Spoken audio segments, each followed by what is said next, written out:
Good evening, ladies and gents, wherever you may be around the world, and welcome to Splendid Isolation number 191. This might be a very short stream.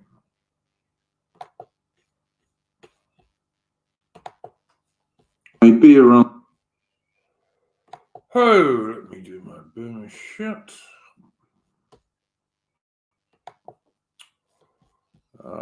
Do I need to do anything? Maybe around. Yeah, I did. Okay, guys, that was my bit of boomer crap done. Sorry about that. This stream should be much better than the streams I've been doing recently because thanks to my friend Aubrey, I have a new computer. So it should work pretty well. The only reason it might not is I've got to get it a USB multiple thing so I can use my mouse. So I'm having to use the laptop thing, which I detest, but apart from that, it should be much better. So to test this out, I'm going to start us off with some music. If I can remember how to do it, that is.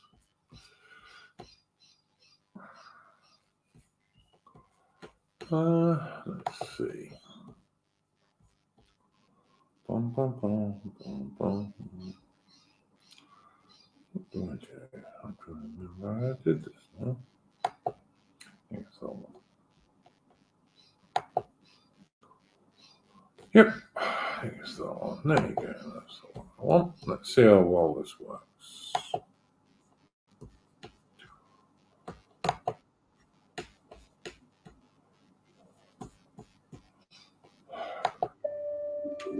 Shake up the white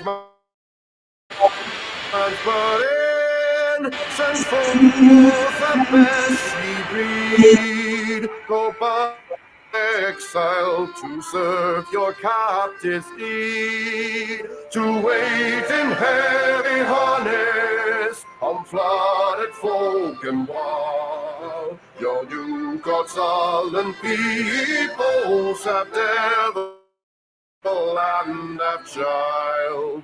Take up the white man's burden, in patience to abide, to veil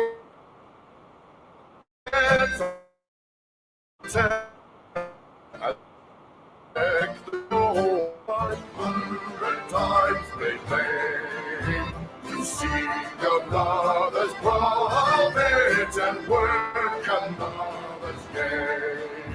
Take up the white man's burden, the savage wars of peace.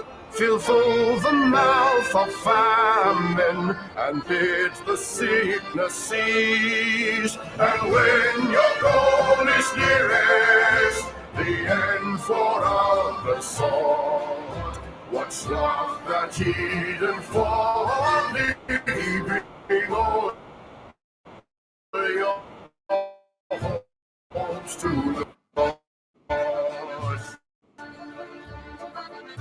Take up the rule of kings, the toil of serf and sweeper, the tale of common things. The ports ye shall not enter, the roads ye shall not tread. Go make them with your living and mark them with your dead. Take up the white man's burden and reap his soul's reward. The blame of those ye better, the haste of those ye guard. The cry of those ye humor are slowly towards the light. Why brought ye us from bondage, our loved Egyptian guys? Take up the white man's burden, ye dare not stoop to less, nor call too loud on freedom to cloak your weariness. By all ye cry, all with word, by all ye leave or do, the silent people shall weigh your gods and you. Take up the white man's burden, have done with childish days, the lightly profit laurel, the easy young grudge praise, comes out to search your manhood through all of thankless years. The ways with dear bought wisdom, the judgment of your peers. Take off the white man's burden through all the thankless years.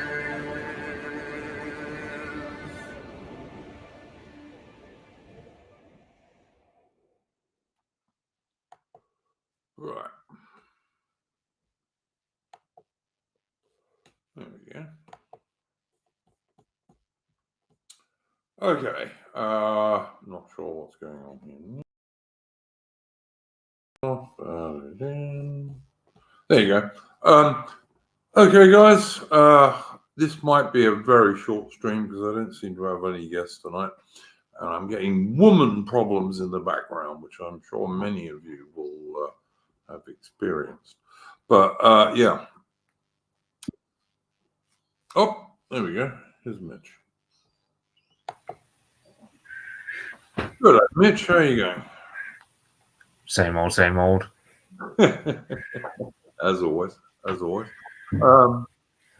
Yeah, I was just saying to the chat, I've partly got this computer due to a woman, but I'm also getting woman problems in the background. But there we go.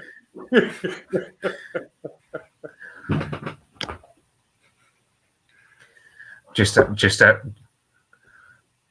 But yeah, it's like this is a much better computer than I've had for quite a long time, and I was just able to play Chris Guard's for the first time for weeks and weeks and weeks. So there you go. And I've got a patriotic archive song, which I think most people will like. So I'm going to play at the end of the stream. It's that England Scorned song. You guessed it, mate. You guessed it. But yeah, anyway, yeah, it is. But yeah. Baron Badger in the chat, am I going to do an Agincourt stream this year? In principle, I am open to doing streams on any particularly famous British day, like Agincourt,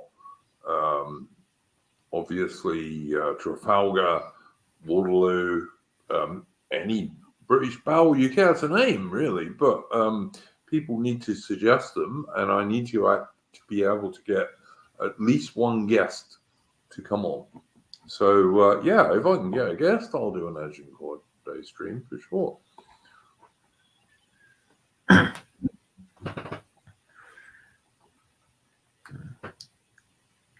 99 Duke. It wasn't hard to guess, to be honest. Okay, fair enough. If you say so, Davey. Mitch, did you have a first subject you wanted to bring up this evening? Do you want to? Do we talk about? So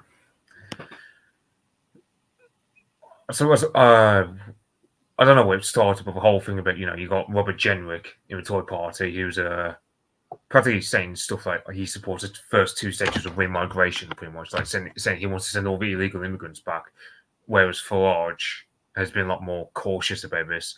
I don't know if we think that Farage could get outflanked by the Tories and he snuffs the chance to get rid of them, or is it the Tories are doomed anyway, and it doesn't matter what Robert Jenrick does between now and the next election because the Tories have burnt their brand with people below the age of 40 at the very least. I mean, I saw a poll the other day that said 22% of people my age are voting Reform in the next election. Like 22% of 18 to 24-year-olds. So that makes him second place behind Labour, who are still, I think, like 37 or 39%, something like that. My basic opinion of this, and we had John on last week, Mitch, who gave his opinions on this, and John is in my Discord. don't always agree with him, but I do like him. I think he is a good guy, and he is on our side. But I would just say this. I thought the video that you put up, I think, in our Discord from the New Culture Forum, was it? Yeah, Connor Tomlinson, Charlie Yeah. Downs, and Matt. Yeah. What's his Yeah, name? Pitt I fella. like Connor. He seems a good young bloke. You know, where they stood up at the one of the side bits of the conference and said what they want was mass remigration or something like that, yeah, or mass deportation, and everyone cheered. I definitely think that's true, and I definitely think that is what most patriotic nationalist Brit want these days, for sure. Yeah, I think is it, how many stages is it? Like, so the first few of them are stuff like Isn't it, you've Mitch? got. 4 or 6 stages. No, I'm talking about the first few stages would be Yeah. acceptable at the moment. Yeah. So, like, I can imagine, let's say, deporting foreign criminals. I mean, that was talked about at Reform Conference where James McMurdoch fella he said that in his speech. Yeah, who's not going to criminals. be in favour of deporting foreign criminals? I can't think anyone will be, hardly. Then there's deporting all illegal immigrants. We've probably got something like 1.5 million of them. Yeah, So that's the only reason why. Who's going to be against that? Very few. Boris Johnson and Tom Harwood, if I had to guess, because Yeah, sure, but I mean, no reasonable people are going to be against it. You know, they shouldn't be here. They're not supposed to be here. If someone breaks into your house, you don't let them stay there if you don't want them there, do you? No, and that's one thing about Farage in that interview with Stephen Edge. I mean, I understand why he said it that way, because, of course, they tried to pin a riot on him, and I think he has to play the game cautiously between now and the next election. But at the same time, it aggravates a lot of people on the right when Farage says it's not his ambition, because, of course, he has to play the game cautiously, but at the same time, it's something as basic as deporting all illegal immigrants. It's not even like anything massive controversial. It's just deporting foreign criminals and illegal immigrants. People have broken the law anyway, and therefore you have legal reasons to get them out. Absolutely right. Absolutely right, Mitch. I totally agree. I mean, look, foreign criminals, illegal immigrants, both of those groups should just be got rid of. It's where they came from. Yeah, it's those two groups are unconditional. So, I mean, there's no PR disaster if you support deporting those groups. The only thing you got to worry about is, of course, army of lawyers, like human rights lawyers, the courts, and etc. And the civil service will frustrate you. But as Atterman would say, even just to do some like net zero immigration or reduce immigration massively, you'd have to do a massive purging of the civil service anyway. So by the time after you've done that, you can go from like net zero to like zero immigration to remigration anyway, because you've gotten rid of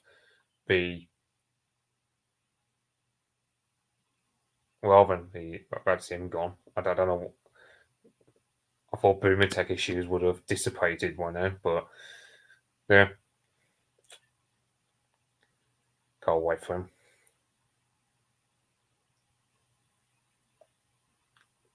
Mossad's trying to get in by the looks of it. Now, that was my fault, man.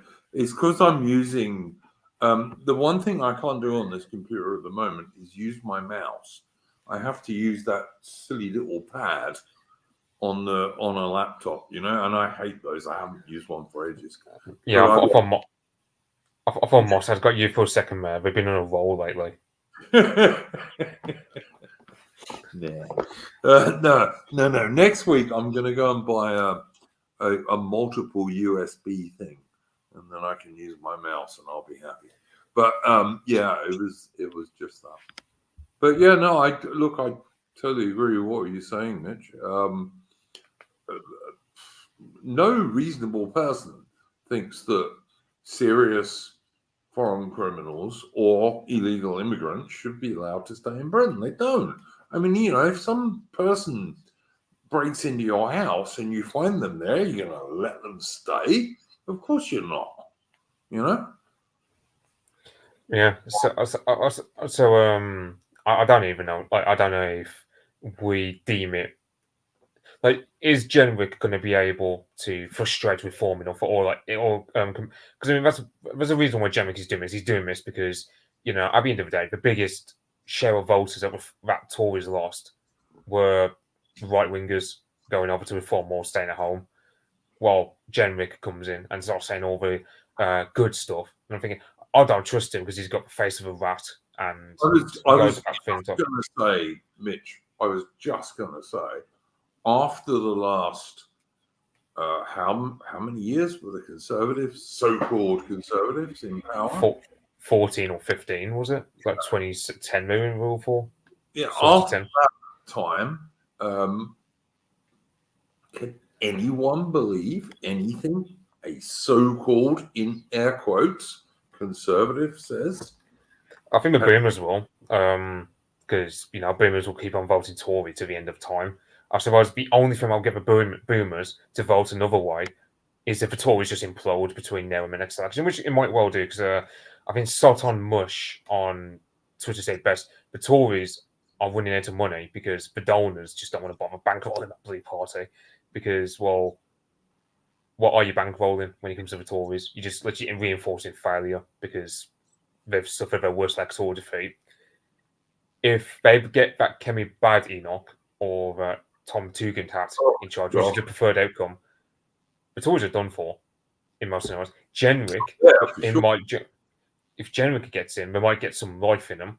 I don't think it will save them in the next election. I think we're still going to lose the next election because the brand is too poisoned. Yeah. But they will perform a successful enough rearguard action on behalf of the establishment to push out reform from getting second place. And maybe. Yeah, certainly possible. That's why and that's like, Connor Tomlinson mentioned the idea of a right-wing arms race between Farage and Jenrick, and I'm sort of thinking, which would that's not be as good. To some degree, that would be good. But in terms of rhetoric, yes, but in terms of electoral reasons, not really, because you've got the vote split between Tories and Reform.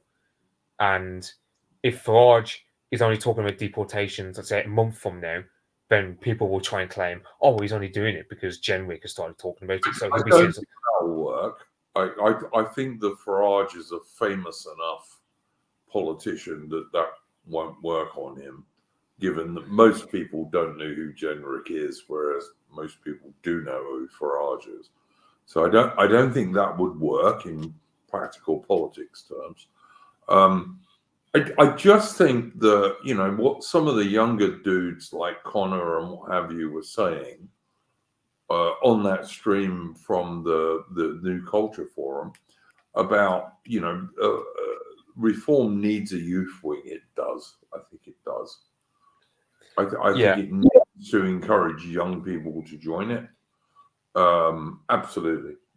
Yeah, did you because I put in a poll from this Canadian Tory fellow who he said 47% of Canadians aged between 18 to 34 are voting in the Tories.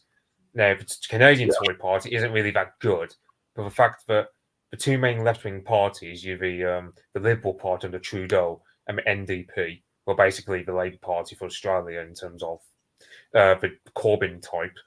The fact that those two parties don't have a monopoly on the young, like Labour does, and the Lib Dems and the Greens and so on do over here for the time being, kind of tells you that Canada is shifting quite the other way. Same with Germany, with their youth voting the AfD. Yeah, younger generations are not as infected with this boomer truth regime from World War II as like my generation was at all. I definitely think this is true, Mitch. Yeah. I'd also say, I'd say, if Farage were to just go, oh yeah, the reason why you can't get a house is because we've got too many people there. We've got open borders, so that's why you can't get a house. Or the reason you can't get to see your doctor or get a hospital appointment or find a nursery place or any number of other things. Yeah, absolutely. Yeah, that's what happened in Canada. Like, the Canadian Tories just went, oh yeah, it's because of Trudeau's immigration policy. Like, apparently, you get, let's say you've done well with your exams and you volunteered a lot as a young student or whatever. You can't even get into the work. You can't even get to the job market. Like, the job market's just flooded with immigrants, so you can't even get like a minimum wage student tier job. Like, let's say, like, as a waiter in a restaurant or whatever, because there's just too many immigrants in Canada. I'm the same well for here. It's like, you try and get, you get certain job, try and get a job like warehousing or packaging or something, like basically like minimum wage work that a student would do while doing their A levels or just have to do my GCSEs. Yeah, that's it's really first come first serve, and you've got to apply within like an hour of it appearing on the job market. That's so. It's if you just told the average 18 to 30-year-old, oh yeah, the main reason why the economy is so bad is because it's that everything's going to the dogs. Like, the immigrants get benefits or the immigrants get housing. You got Somalis, for example, 74% of whom are in social housing. And you start thinking, why do we have Somalis in council houses? What are they bringing to the table? Nothing, basically. Like the lowest possible skills and intelligence you could think of. I suppose they're skilled at blades. You would have to be skilled at blades to do it. Well, even that's not true, really, though, Mitch, because you can look at the history of Sir Richard Francis Burton, the late, great 19th century British explorer, soldier, and linguist. And he stood on a Somali beach and beat quite a lot of them with a saber. So they're not even all that good at that, really. Yeah. If you're allowed to defend yourself, of course. Yeah. There's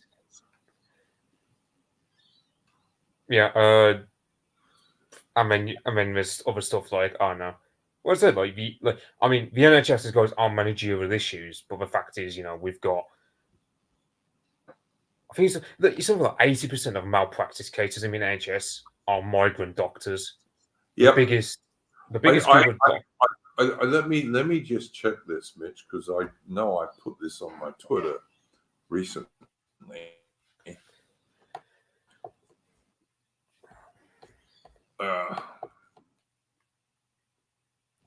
On X, hang on, I'll tell you what it was if I can find it. I know it's not too far down. I'm pretty sure it was more than 60% of sexual misconduct cases in the NHS involved foreign doctors. I'm pretty sure that's what it was, but I'm just going to check it. Because I can now. I couldn't on my old computer. Because it would have just frozen up. Yeah, you go. Foreign doctors are revealed to be behind 60% of all sex assaults on patients. But the NHS wants fewer of them taken to disciplinary hearings. That was the thing I posted on Twitter. Yeah. I suppose the other thing is, when do you reckon the next general election is going to happen? Because you got the first Labour MP that to be fair, you already had those 12 of them who had to be chucked at the Labour Party because they voted against Starmer and reinforcing the 2-child benefit cap. So that's like 12 of them gone, like the old Corbynite wing. You got another one by now, Rosie Duffield over in Canterbury, who left because of all the corruption that's been going on with Starmer. There's quite a lot of people moaning about the corruption with Starmer. That's true. Even lefty Labour support. Very true. Have you noticed, Mitch, that there are many rumours floating around on Twitter, on X, and in other social media platforms that there's going to be some big revelation about two-tier care, possibly as early as next week? Have you noticed this? I keep hearing it, but I mean, what? Yeah, I'm not sure what it is. I'm not sure what it is, but it seems to be something sexual, perhaps something to do with his family. Or is it queer care? Yeah, maybe, but that seems a little tame these days. But maybe could be that. But yeah, there's been a load of rumors about it, and because every complete lefty arsehole I have seen has been going on about it being gutter politics, I'm assuming it's probably true, to be honest.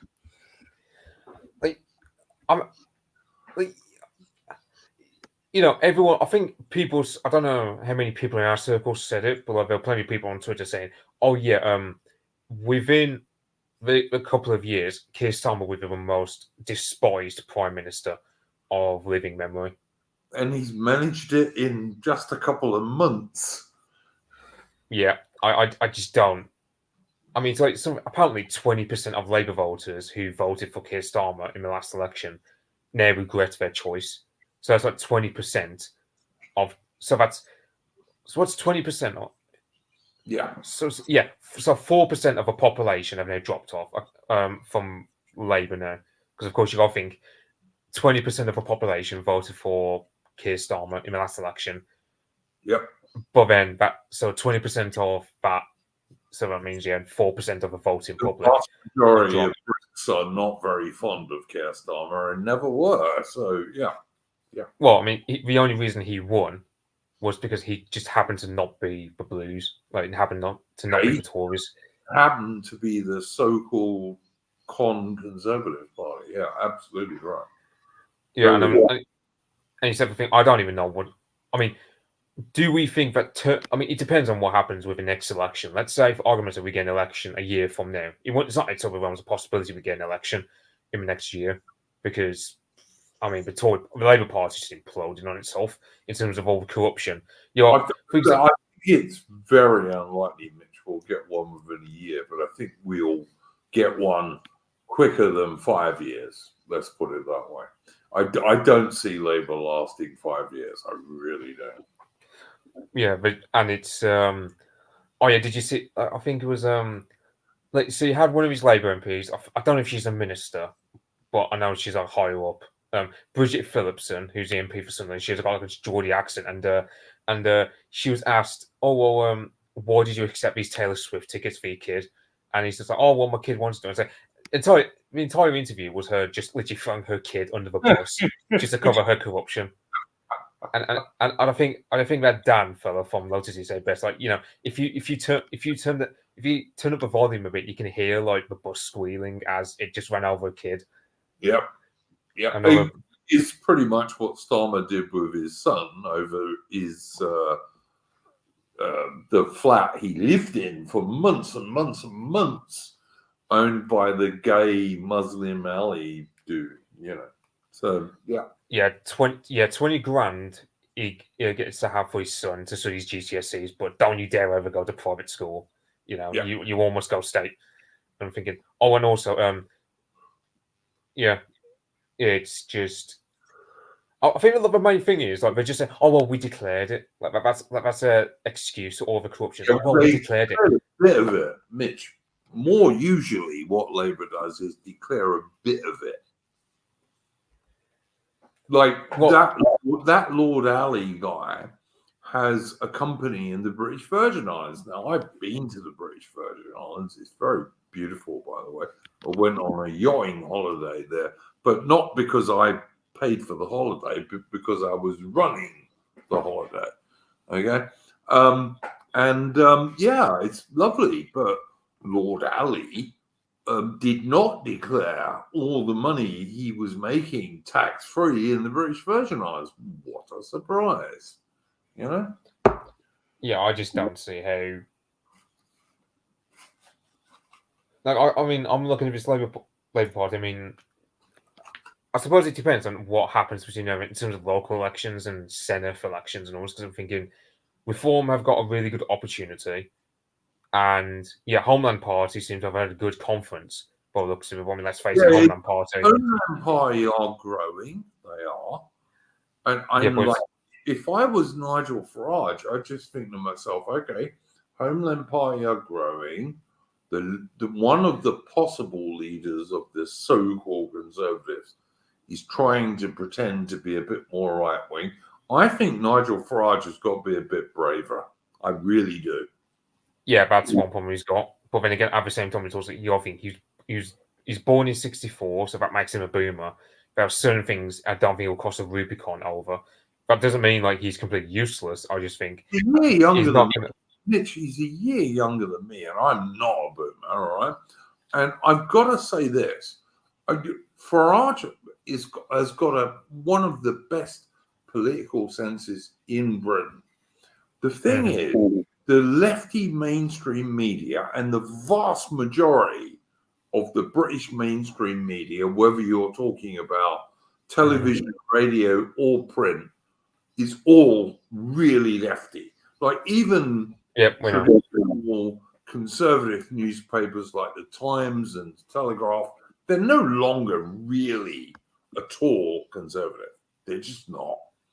And Farage has got to realize the mainstream media is going to call him far right no matter what he says, no matter what he does. He should just bloody well run against them like he did during the Brexit campaign and say, stuff this, I'm pro-British, I'm not far right, because he's not far right. And none of us are far right because we don't want endless mass immigration. That does not make you far right. There are many fairly economically left-wing people who don't want any more mass immigration. Right, so what's it? I mean, as Oswald for Rosie Duffy. I mean, she was going to leave anyway, so perhaps it's not too much of a sting for 2TK, but at the same time, it's also a look.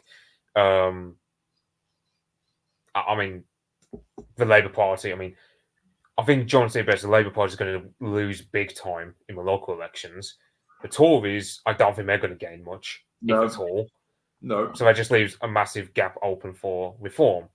Yeah. Now, I think the major other game will just be independence, which is good enough for me because, well, it's not a mainstream party, is it? Farage has a massive open goal at the moment, but he's in danger of missing it because he's so worried about the completely lefty media in the lefty mainstream media in Britain, which is 90% of it at least, 95% of it actually, calling him far right. He's going to get called far right. He just needs to ignore it. More and more British people, even relative normies, understand that being called far right is just a slur. It's meaningless. It just means you care about British history, culture, and tradition. And the actual British people. You know, it's British identity that Farage needs to start defending. Yeah, I suppose that's the main issue for me. I mean, on one hand, yeah, you got Robert Jenrick, his Tory party. Tory party's got points in that, but at the same time, it's also you got Robert Jenrick just talking all the fair game about, they're supportive of illegal immigrants, and I'm thinking to myself, if Jenrick gets in, that's kind of bad for Reform, really, because he ends up splitting the vote. And well, let's face it, I mean, Farage, yeah, I know he's playing cautiously, but certainly he has to get braver about this.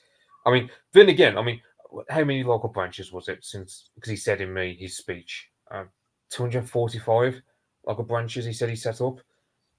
That's going to be fivefold or tenfold even by the end of the year, by the looks of it. And I mean, the party's growing. It's got money. They've got donors. I mean, Yep. I understand Yep. like steering the ship carefully, caution. I mean, it's like, I don't know, cautious discipline, I suppose, akin to what, I don't know, Richard Lionheart would have done at our stuff, just keeping cautiously and disciplined. I suppose that's probably what Farage is thinking about all this.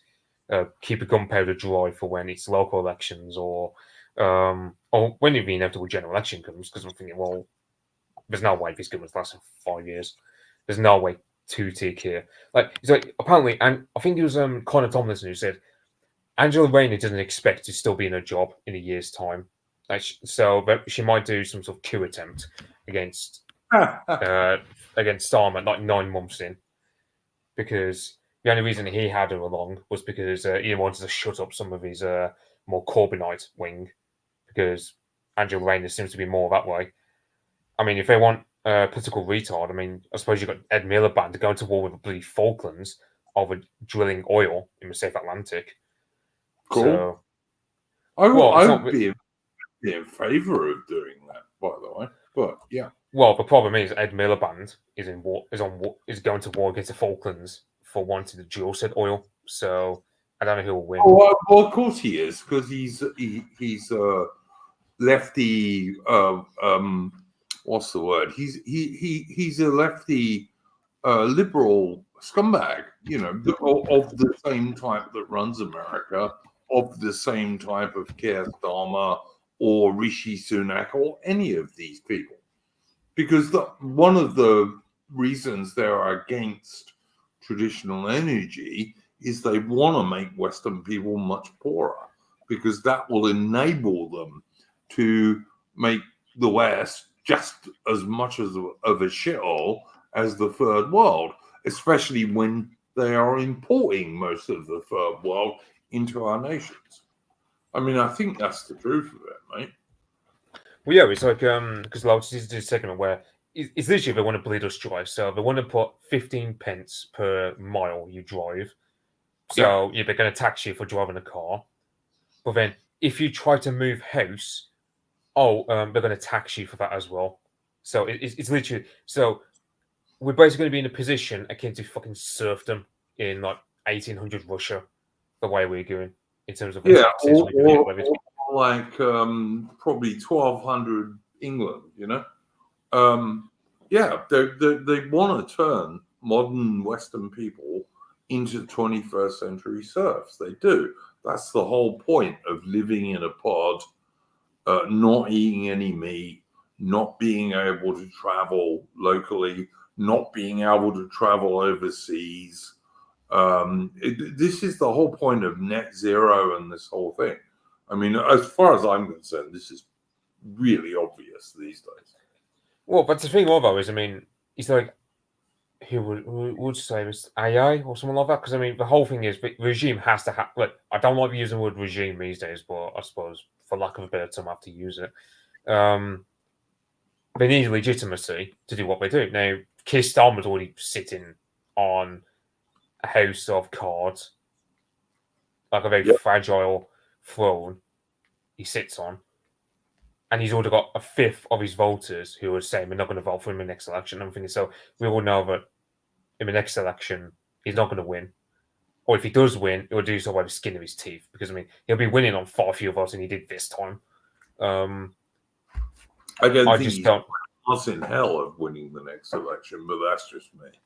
Well, it depends on what turnout looks like. I mean, if turnout goes up, that'll benefit Farage, because people aren't turning out to vote for Tories or Labour. They'll be voting for Farage. So it depends on what turnout looks like. And you got things, a lot of these Labour majorities, like let's say in the North East with Sunderland, it was like 5,000 or something, or 7,000. Yeah. And I was thinking, okay, if Labour turnout in favour of Labour drops, and Reform turn out a bit more, that's basically just these seats in the North East, for example, just flipping over to Reform overnight. So there's just no. I mean, you got 100 seats where Reform came second. Yep. And I've been able to seat in Wales where Reform were within like a few hundred votes of winning. So it's like, well, so you can imagine. You've got the Senate elections, I think 2 years' time, I believe 2026. If I don't know precisely, but you got that Senate. Well, that's going to usher in a lot of reform representatives. Because I mean, I don't know what you think, Mitch, but what I have noticed is that Scotland these days, for example, is especially since that Pakistani in a kilt took over, Scotland is pretty much losing its love affair with the so-called Scottish National Party, because more and more Scots are realizing that it's not a Scottish National Party. It's a one world government, full immigration party, pretty much, who wants the Scots replaced by black and brown people. Yeah, I think I wonder what Hamza Yusuf is doing these days, given after he got to serve his white P45. I don't know what. Yeah, I mean, apparently, right? You got Farage. He's saying about how I think he said it also in his speech last week that he's polling higher than the Tories in Scotland. And that's not really hard to poll higher than Tories in Scotland, to be fair.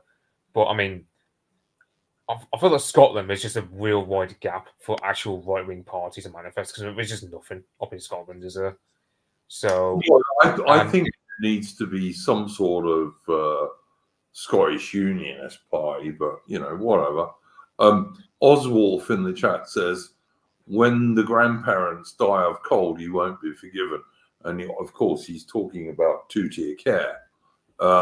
And yeah, I honestly, I can't think of many bigger mistakes a so-called Labour Prime Minister could make than condemning working class grannies to death over the winter. Well, yeah, did you see that Susanna Reid interview he did? Particularly, Mitch, when they give billions of pounds to Ukraine and billions of pounds in foreign aid, and spend billions of pounds on housing illegal immigrants. Yeah, I was going to say, did you see that? Because Keir Starmer, he was put in for a few interviews, and like this Susanna Reid woman from GM from Good Morning Britain, she just asked him, will you apologise to all the pensioners that you've just condemned to free system? Nope. I mean, I think loads of citizens will say best. Like, the thing is, the guy he's a vicious idiot, to put it bluntly. Like, he's got the callousness of like a Soviet commissar, but he's also got the profound stupidity to not realise that what he's doing is wrong. I don't think he'll ever realise what he's doing is wrong. Look, I just think he doesn't have an internal monologue in his head. No, he does, Mitch. This is true, mate. I think two-tier Sir Keir Starmer is like a badly programmed robot. That's how he comes across, is a badly programmed robot. Yeah, his toolmaker dad didn't clearly do the job right. Well, his toolmaker dad who ran a toolmaking factory, but yeah, all right.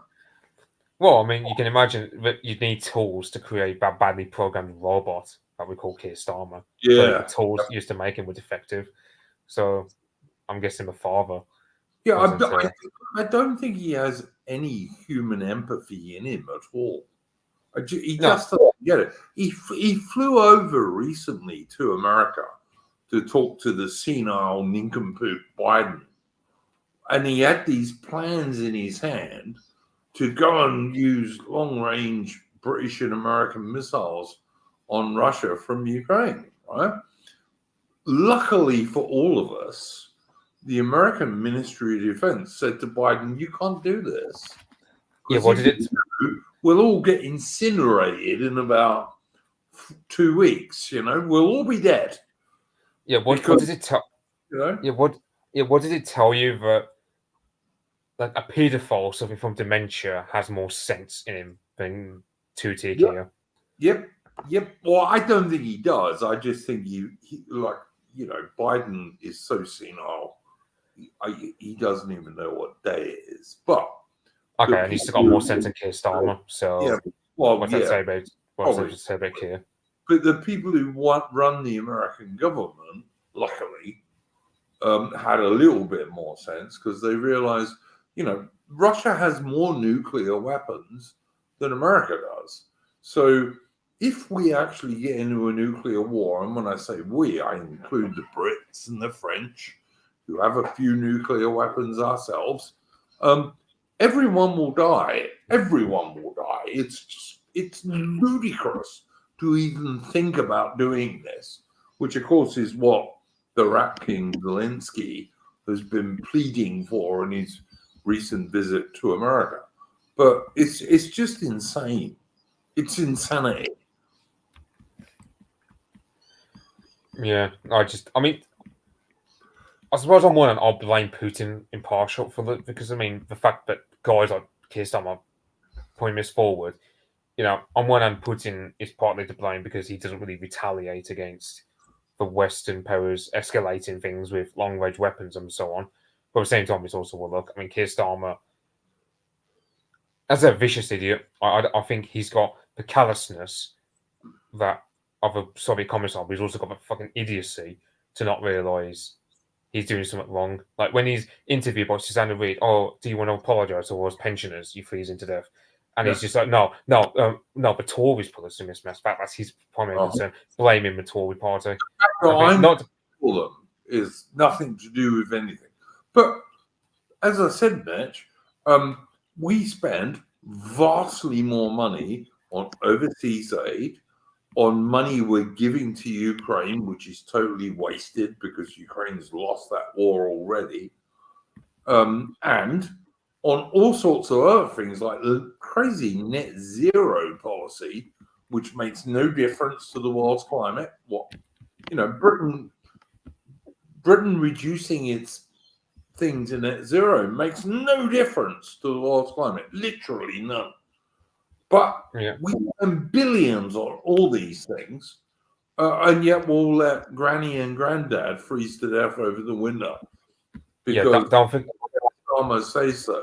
Don't forget the dozens of prisoners they released, including some of them that weren't meant to be released. I saw that. I saw that. That was just typical.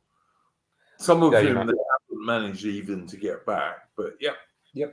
Yeah, and you got to think these prisoners who they weren't meant to release, there's a reason why they're not meant for release, because they're probably some of the worst criminals the system has got. So best of luck for the average punter out there. If you see a rapist out in the supermarket, blame Tutika is the one who let them out. Far better to lock up some little grandmother who happened to make a tweet about some African immigrant killing 3 little white girls probably wasn't a good idea. Lock her up for 18 months, by all means. Yeah. The only other annoying thing is you got academic agents who on his Twitter, you got academics endlessly talking about Blair, and I'm sort of thinking, well, if anything, we've learned with this government, but don't listen to Tony Blair. Like Tony Blair would not have mishandled it so badly with what Keir Starmer's doing. Well, that's true. I detested Tony Blair. He was a traitor. If I had my wife would hung. Yes, that's not my point. That's not my point. That's not my point. I'm trying to say, Keir Starmer, the way he's handling all this, it's completely contrary to what Blair would do. That's a point. Keir Starmer he's not behaving the way that Tony Blair would do about all this. He's just like a bull in a china shop, just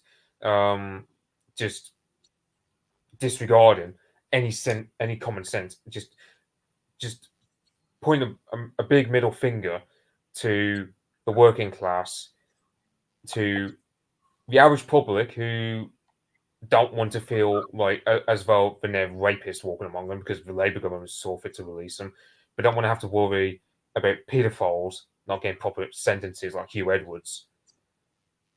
Well, and you look at AI. He also tried to say that David Lammy would be some sort of Machiavellian in foreign policy. Yeah. I stand here as a black man as he sits there. But, okay. Yeah, you saw him. As of that Tim Davis fellow on Twitter. Like the thing is, so Russia, they're a Slavic country, right? We get the word slave from the word Slav because the Slavs were the most enslaved people in Europe in the Middle Ages by the Golden Horde and so on. That's where we get the word slave from. You And don't say. and so saying Iceland, he was a black man about going about slavery racket. I mean, you got the Russian ambassador to the UN. He's just like thinking, what the bloody hell am I listening to? You can tell. I mean, that's the thing. I mean, Morgoth did a good video where he just said, "Oh yeah, this is just an ultimate frame of reference. You just can't." Yep. Like, I just don't. I really like that Morgoth video, and Morgoth said the same as I did. I'm sitting there watching this moronic idiot, David Lammy, and if you don't think David Lammy is a moron, go and watch him on Mastermind. It's on YouTube. Like really, like way below average in what he said. Like on one occasion, he actually says that Henry VIII's son might be Henry VII, but I mean, you know. What was that cheese? Yeah, what was that cheese question? Was it was like something? I can't remember what the cheese question was, but he said like, I think it was something he was asked what red cheese you have. Oh, it was the blue cheese. It was the blue cheese, and he said something like, I don't know, Wensleydale or whatever it was, but it wasn't the blue cheese anyway. Yeah, he says like, what blue cheese do you have with this? And he said, and his answer was a red Stilton or something like that. Yeah, and I was sort of thinking, it was. Yeah, he's got. I reckon Lammy's like, I don't know, 80, 85 IQ, maybe. Yeah, and he's sort of thinking, so. I mean, I don't know if did Reform comment about it. I don't think they commented on it on what David said. I don't think they did, mate. I don't think they did. But I also agree with Morgoth. Like when I was sitting listening to this moron Lammy, who is an embarrassment. I mean, he's obviously the lowest IQ foreign secretary Britain has ever had in like hundreds of years. We're not actually getting Lord Palmerston, are we? Put it that way. But, well, yeah, I don't think he's a Lord Palmerston. I certainly don't think he's Lord Salisbury. But he was basically slagging off the British Empire. I'm sorry. I don't want to see one of my so-called British representatives slagging off the British Empire. I really don't.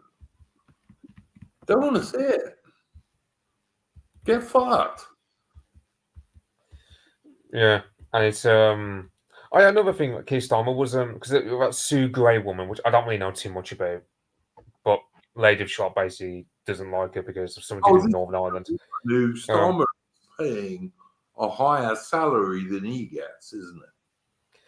Yeah, Sue Gray, 180 grand, I think it is, or 200 grand, something like that. He's earning more money than Starmer is. Now, who gives somebody else more money than you're earning when you are supposedly the top political person in your country?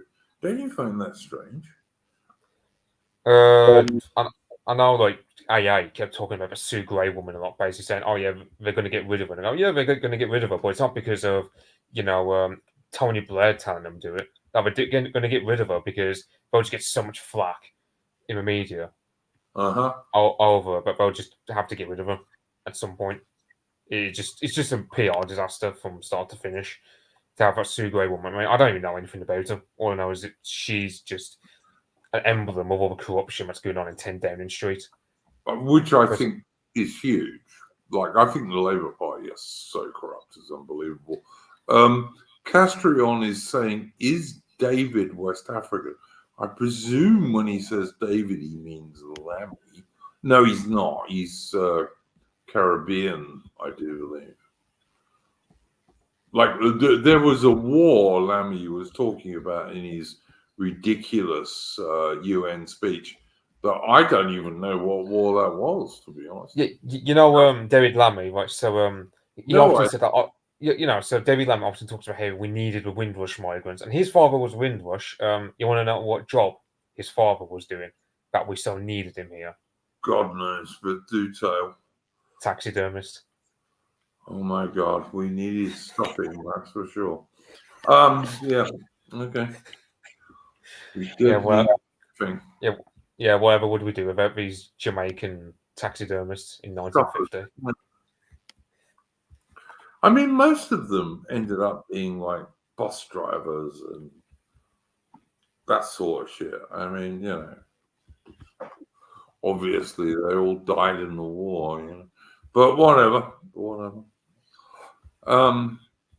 Yeah, I mean, I watched a good video the other day from I can't remember the channel now, but he was pointing out that a black man himself said prior to World War II, there were less than 100 black people in the whole of London. Well, I think it was something like there was like 60,000 non-whites or something like that in 1950. At most. Even that I think is pretty high, Mitch, to be honest. I don't even in 1950. I doubt it was that high.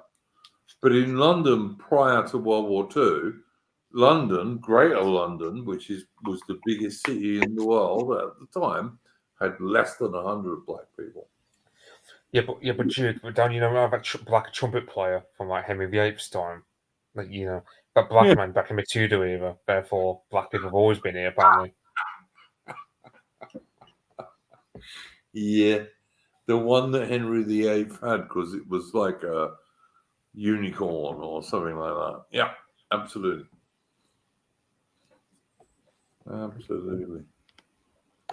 But yeah, no, I don't disagree with you. But yeah. I one thing I wanted to talk about this week. I'm strange like that. Is this, if I can find it. I thought like in terms of reform, you have that Gawain Taylor who got sacked, quote unquote, and everyone was causing a stink, and everyone has a stink about it. I was thinking it was bonkers at the time. I was thought this guy's loyal to Farage, like he's been around with UKIP and Brexit Party for 20 years, and but the guy, unlike Ben Habib, hasn't bollocked Farage for it, hasn't caused a storm about it. So it looks like it's. Oh, I don't know where I'm going with this, but yeah, I suppose like, the main thing is like as I'm learning the hard way, be patient with Farage and reform because you know, for the time being, he's not saying what we need him to say. However, what to stop him from, like, because I mean, it's the thing, like, people often lament how, you have Sweden Democrats and Alternative for Deutschland in Germany talking about about remigration, as well as that guy in the Netherlands whose name I forget, that FVD fella, Thierry Boutier or something like that. Farage isn't talking about remigration because reform has only just started, really. Those parties in Europe, they've been around for like 10 years or something, so they can afford to talk about it now because they've got the infrastructure in place. So let's say 2-3 years' time when reform parties have got infrastructure up and running, and they're winning local elections, they're winning council seats and so on. That's really a time when we can get Farage to try and talk about remigration, like, openly. Yeah, no, that seems. Yeah. I don't know. I think he's got to do it quicker than that, Mitch. I really do. I think he's got to do it quicker than that. It's no, he can't do it in 3 or 4 years' time or whatever. You know, he can't.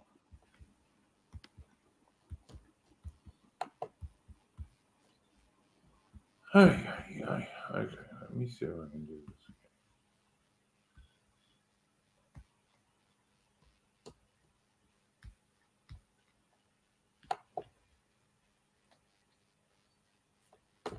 Okay. But yeah, I don't think 3 or 4 years' time is like enough. He's got to do it like this year and next year.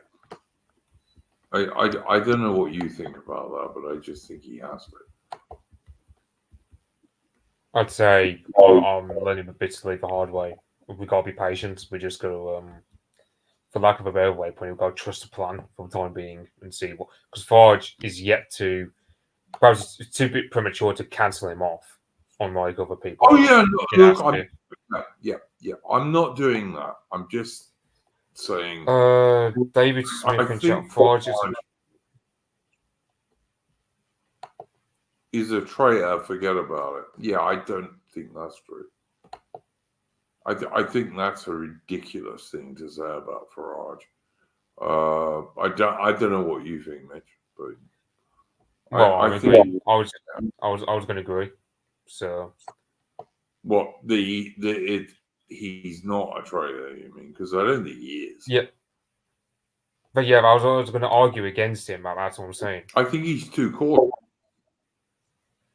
I think he's too Yeah, cautious. I think Farage is too cautious. Yeah, I do think he's too cautious. Absolutely right.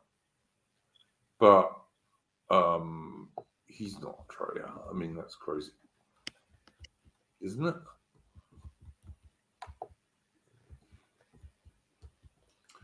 I suppose you want to talk about that Muslim sign or whatever it was.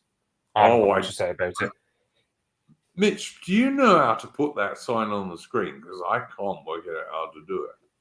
Well, you don't have to use screen share. Like you use that present, and then you press slide, and then you click on the slide that you're looking for. Let's see if I can do it. I don't know if I can, but we'll try. I'm really very much boomer on computers, you know, and also I'm using this horrible little center panel, so I hate using these things. But anyway, there we go. Maybe that's the one I want. I think it is. All right. Now, how? Apparently that doesn't work. Now I don't even know where to go. All right. Fair enough. Let me see if I can get this. Not that way. That's the one. But I also need. Pom. I love this stuff. It's so cool. Not really, but anyway. Right, we'll get rid of that. And then.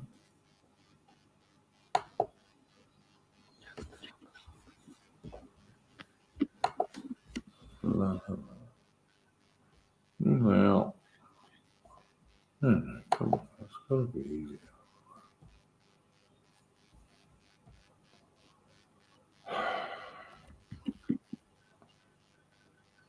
Carry on talking, Mitch, because I'm just boomering around here.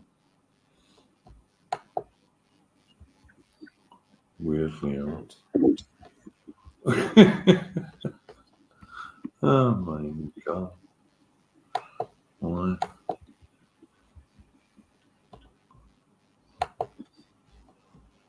I'm also absolutely naked at the moment.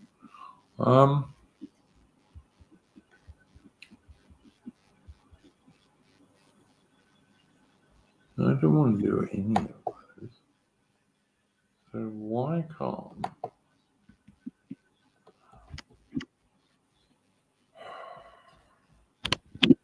exit full screen? Yep. Here we go. Share screen.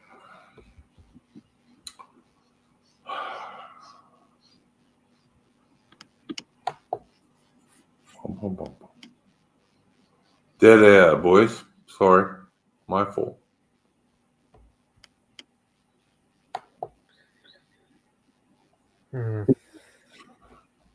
Don't know what to do about this. To be honest.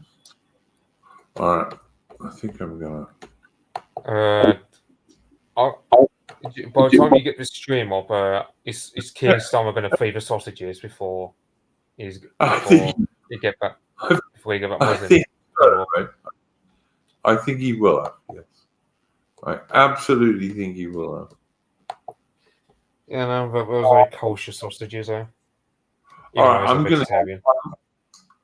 I'm just going to give up on this, man.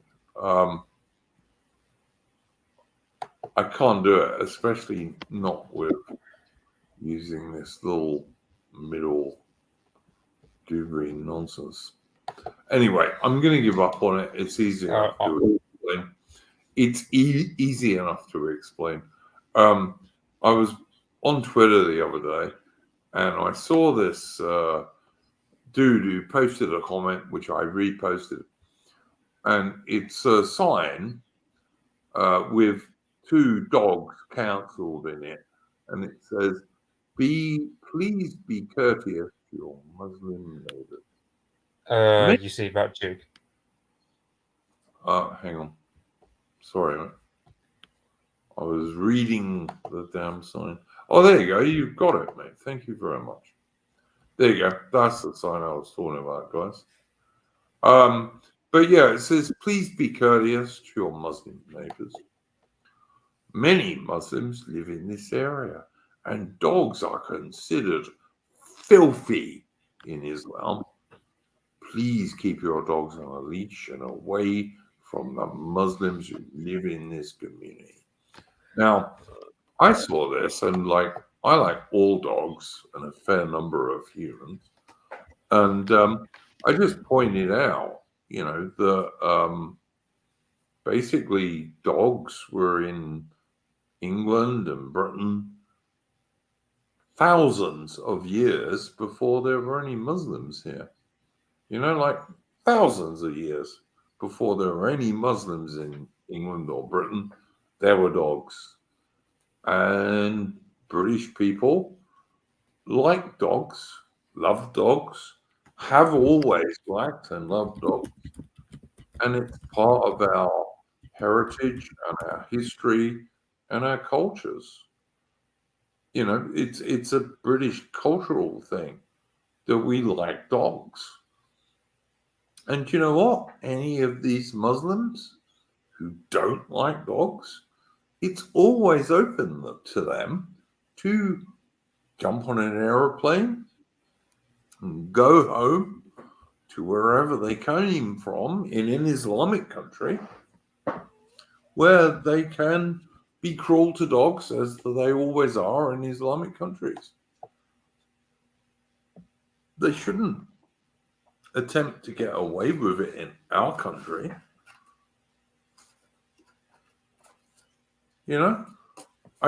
Give me a choice between dogs and Muslims. I'm going to choose dogs every single time because dogs are loyal, faithful, brave, and good, which I would not describe Muslims as. But that's just me, of course.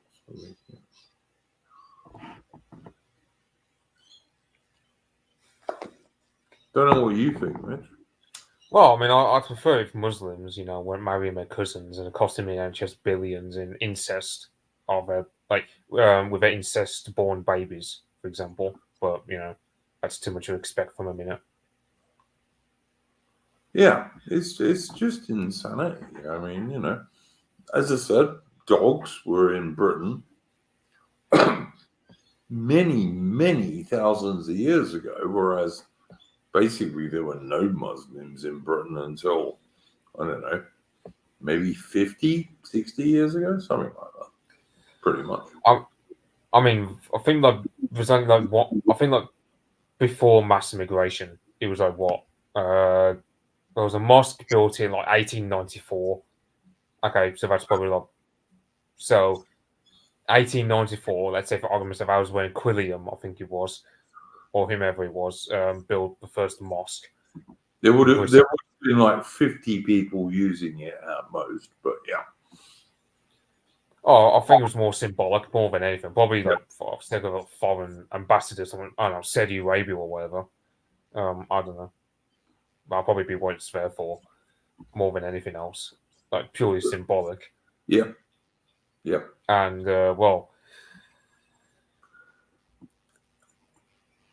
I mean, it's like, what was it, a month ago where Turkey brought in a law that said they were going to kill off all stray dogs in Metocha, and I'm sort of thinking, well, I you've genuinely saw ever that. since. Yeah, no, I saw that. Yeah, because they can't afford to spay the dogs, so they just But then just go. Muslim ideas on dogs are basically barbaric. Yeah, They're basically barbarism, really, by any British and Western standard, anyway.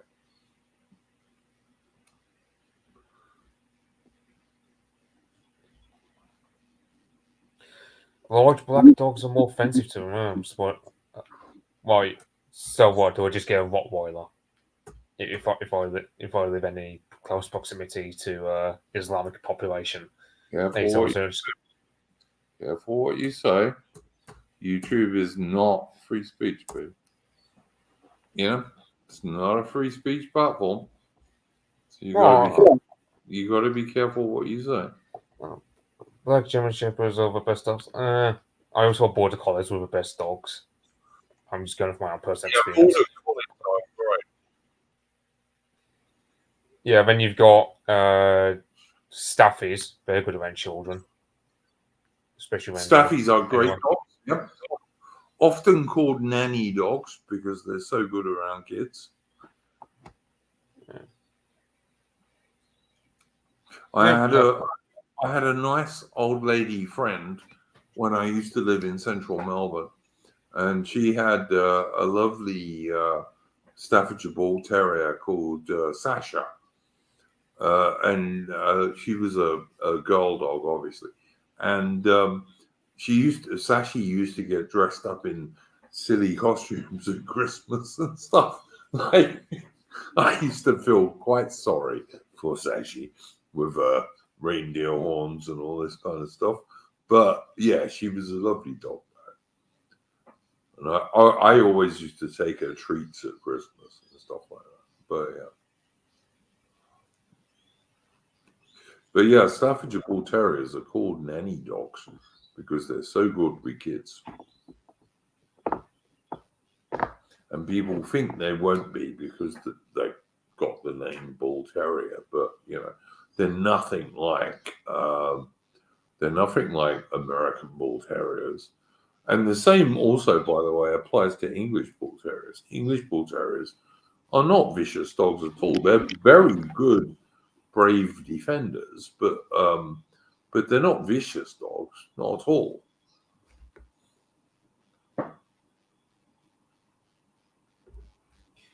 Yeah.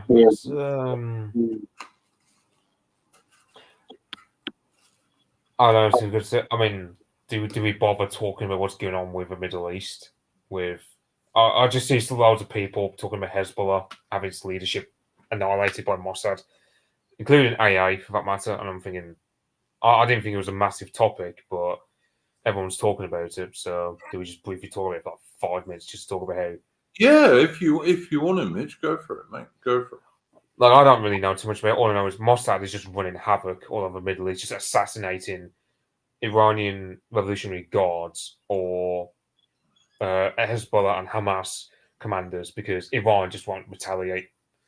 I bet they're too scared of Israel and America because they think that because they believe that if they retaliate against Mossad, they'll just get invited war upon themselves from America, and they're still scared of that. So just got Mossad just tearing up the Middle East. Yeah, I don't disagree, mate. I mean, the people in Britain are talking. We've got a few troops in Cyprus and some Navy guys to try and evacuate people from Lebanon. And they're talking about evacuating 10,000 people. There is no way there are 10,000 British people in Lebanon.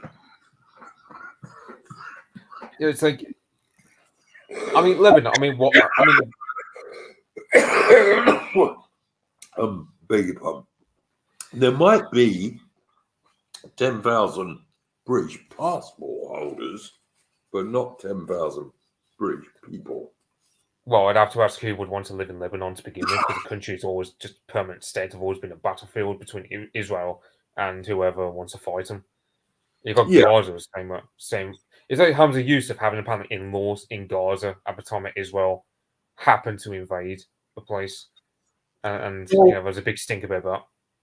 Beirut was in the 1960s still described as the Paris of the Middle East, but it hasn't been like that for a very long time. So Well, it's more like Sarajevo at this point, more than anything. Yeah, absolutely correct. And you've got Israel winning havoc because it's like Netanyahu. Oh, yeah, he's got his own internal domestic issues. As apparently, I think his own government is hanging by a thread, or that's always what it's been like the past few years. And he could end up in jail if he stops being prime minister. Yep, very true. And then you've got, the fact that, well, Iran just won't do anything. I mean, for example, there was one time where I think it was like a couple of years back where an Iranian Revolutionary Guard commander, like a mid-rank guy, got assassinated in Syria. And Iran didn't want to retaliate against Mossad, so they just killed off a random Kurdish businessman who just happened to sell some boots to the IDF. And I'm not going to get involved with what Iran may or may not do. Partly because I'm neutral on this.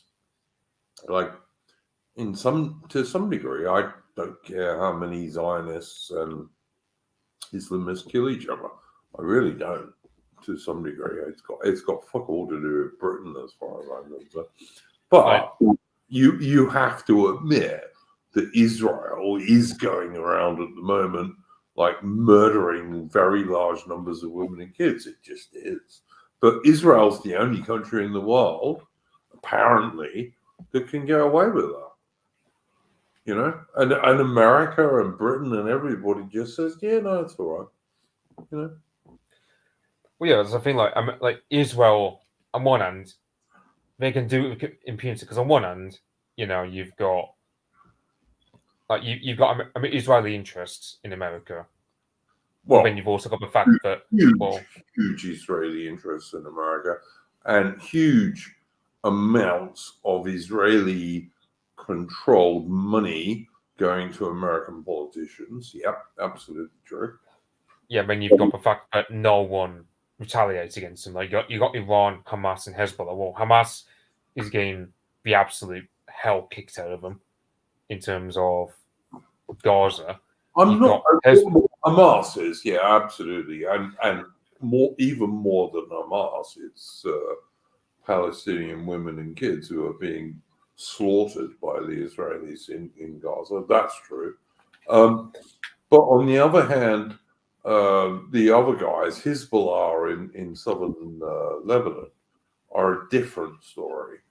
And I really think that I don't think even Netanyahu really wants to invade that place on the ground, because he won't win. I don't think he has enough soldiers to win. And, the Israelis haven't even managed to beat Hamas, so I'm not sure they can really beat Hezbollah at the same time. Well, I mean, we just assassinated all their leadership. Pretty much like their leader, Nasrallah, just got assassinated. And everyone's just talking about it on Twitter. I didn't really think of it much of a time, but when I'm seeing AA and a lot of other people, and I'm thinking to myself, yeah, I'm just sort of thinking now it's just, if anything, it's more of a threat in the sense that, well, Israel can just go about assassinating Iranian proxies and Iranian leaders at will. And that's actually more dangerous in a way, because you've just got one side just revving up the ante and basically behaving like a bunch of psychopaths with no restraint or control. That could end up plunging us into a Middle Eastern war, because, well... Oh, yeah, for sure. For sure. Look, I think what Netanyahu wants to do is to drag America into a war with Iran. I mean, that's pretty obvious, really. Yeah. But will the Americans be dumb enough to do that? I don't know. I think Trump will, because of Trump, he's come to believe that, Iran wants to assassinate him. Yep, I saw that. To me, what was going on there, is that the CIA and the FBI are telling Trump Iran wants to kill him, and Trump is stupid enough that he's believing it. Whereas the people who really want to kill Trump are the Democrats and Ukraine, of course. Because Ukraine, I think, is desperately scared that if Trump gets into power, they won't get any more anything, and they will have to accept the peace treaty that Russia is going to force on them. Yeah, and it's Russia is rightly going to force on them because they were trying to dominate Russian-speaking people in the east of Ukraine. Yeah, so I mean, you have Trump. I mean, I suppose he's got an all-right Ukraine policy. I mean, I don't know if you saw the video where it's like Trump is with Zelensky. It's like, oh, I got a good relationship with Putin, and it's just like a humiliation ritual against Zelensky. And I'm sort of thinking, yeah, and perhaps perhaps there may be a peace deal. I don't know. I think depends what Trump offers. But I mean, he said if Russia doesn't accept a peace deal, he would keep funding Ukraine. So I don't think it makes any difference. You see, the thing is, Britain and Europe are totally out of weapon stocks to send to Ukraine. We're just totally out. And even if we are trying to ramp up our production, it won't happen for another year and a half. The Americans are also similarly out of weapon stocks to give to Ukraine. Now, they can ramp up their weapons production probably in a year, but it still ain't going to be soon enough. And Ukraine is vastly outnumbered in manpower. They have no air defense left. Even the F-16s that were sent to them, the Russians have destroyed most of those on the ground, and one of them in the air, I believe. So the Russians have total air superiority. They have far more manpower. The Russians have like 5 to 10 times more artillery. They have 10 times more artillery rounds. And artillery is what kills you in a big war, by the way, not small arms. The Russians also have far more armored vehicles. There is no way Ukraine can win this war. And it sickens me to hear supposed professional military guys in America and Britain trying to turn around and still say today, oh no, Ukraine can win. They're just lying. I'm sorry.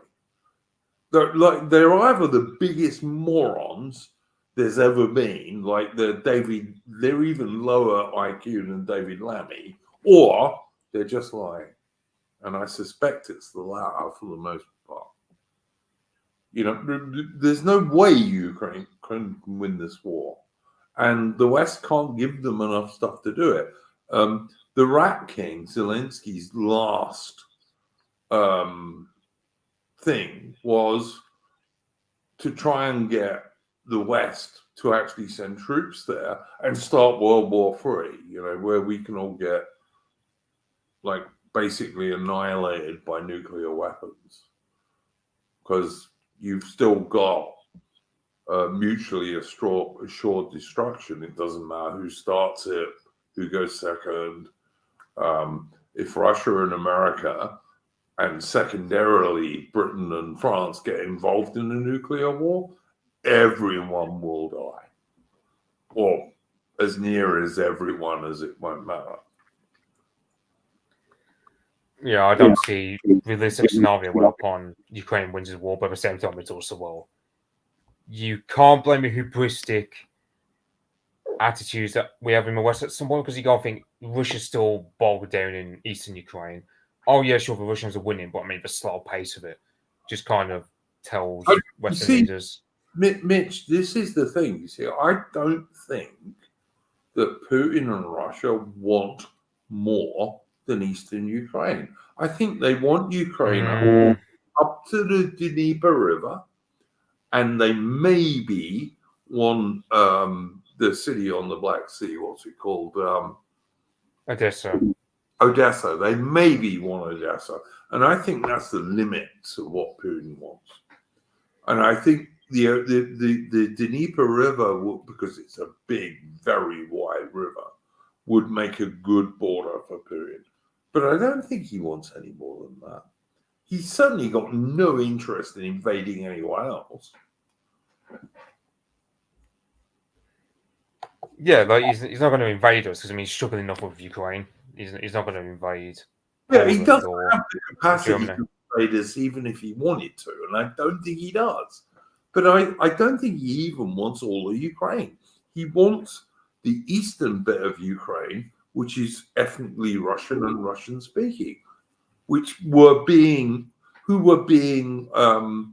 badly treated by the Ukrainians before he invaded. That's my view, anyway. Yeah, and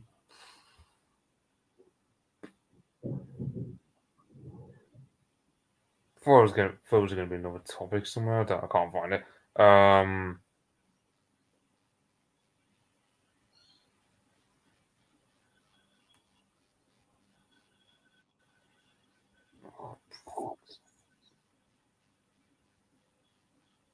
Yeah, I don't know if I think I mean I'm assuming Ataman's at that Homeland Party conference, and by the looks of the Homeland Party conference is gone well, all right. I mean, they managed to trick Naval media into going to Nottingham when the Homeland Party conference isn't even in Nottingham to begin with.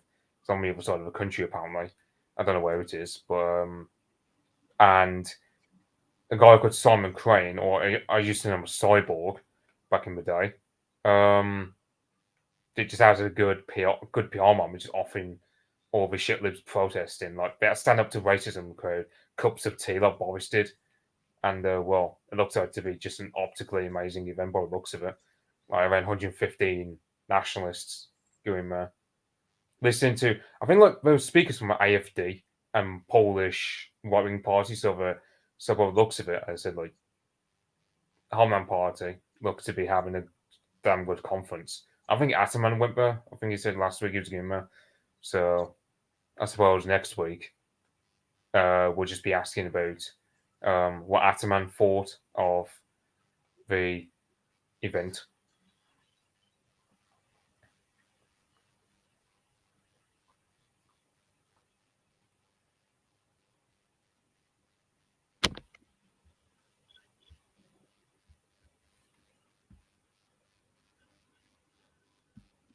Hello?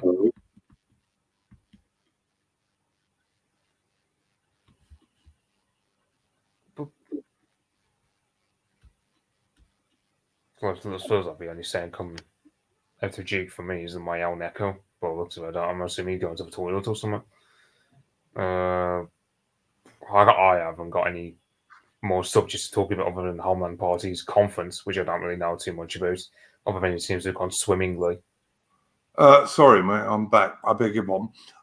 Yeah, I did hear what you were saying. It's like I look.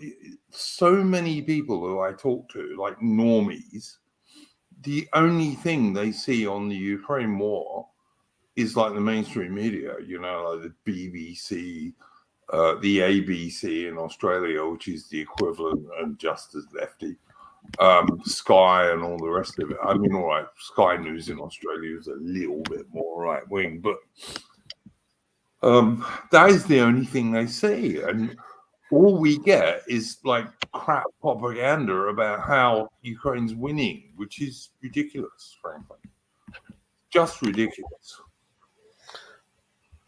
Yeah, and I just don't. I don't know if you saw the Homeland Party conference today. I think Ataman was going there. So okay, next week. Interesting. We'll talk to Ataman about that next week. That'll be interesting. But yeah, I'd like to see how they do. The only slight worry I have with the Homeland Party is, first of all, I think they've got to get some sort of a personality, because the way even British elections work these days is you do need a personality leading you, or certainly it's a big help if you have one. The other thing that worries me a little bit is, don't want them to divide the vote. I mean, we were talking earlier about if Farage gets outflanked to the right, how that could divide the vote to some degree. I also worry about that a bit with the Homeland Party. So, yeah, because I just want someone to win who has a first thing is going to stop all mass immigration, legal or illegal.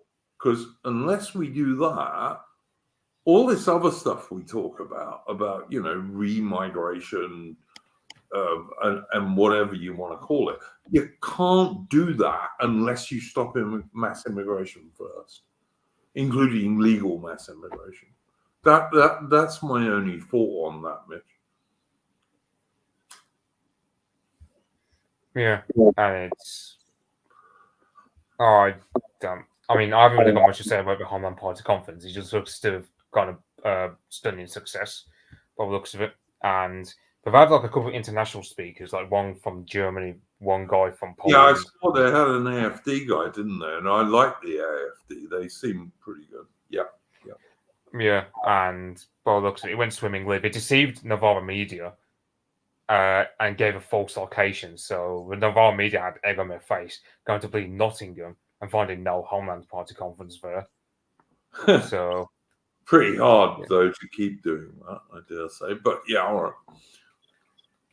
Well, I mean, there was an SUTR protest outside the party's conference, but they've handled it pretty well. Like one guy there was handing out cups of tea, like Boris Johnson did, and so look, I've got nothing against the Homeland Party at all, and and I've said many times, and I'm going to stick to it. You don't punch riot.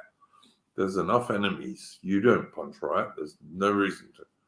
Well, it depends on who you're punching. I mean, you got the Tory boys who are being pedantic. Oh yeah, those guys. But that's punching left, as far as I'm concerned, mate. Well, they're the right wingers, so I don't really know too much about them. I mean, you got one Tory boy who was just acting like a pedantic arsehole with Morgoth because there was news about him. The fact that we're having to import water from Norwegian fields because we're not building enough reservoirs. We haven't built a single reservoir since '91. John Major was still Prime Minister. How many people have we imported since then? I think Morgoth said it was 20 million or 15 million, something like that. Well, our infrastructure is built for 60 million people, but we've probably got something close to 80 million people living over here because you've got 70 million technically, officially, but we've probably got another 10 million, but we don't know about. So, for example, when Grenfell burnt, there was one room, like a bedroom, normally fit for two people, like a couple. We found 15 sets of human teeth in that one burnt out room at Grenfell. So you can clearly imagine there's an extra 10 million people living here, but we don't know anything about. Totally agree, mate. I look, like I said, if you're talking about Tory boys, I think that's punching left. I'm happy to punch left. I like Morgoth. Morgoth's been on this stream a couple of times. I don't like Tory boys. Sorry. I don't think attacking the Tory boys from our position, Mitch, is punching right at all. I think it's punching left, which is fine. I'm happy to punch left.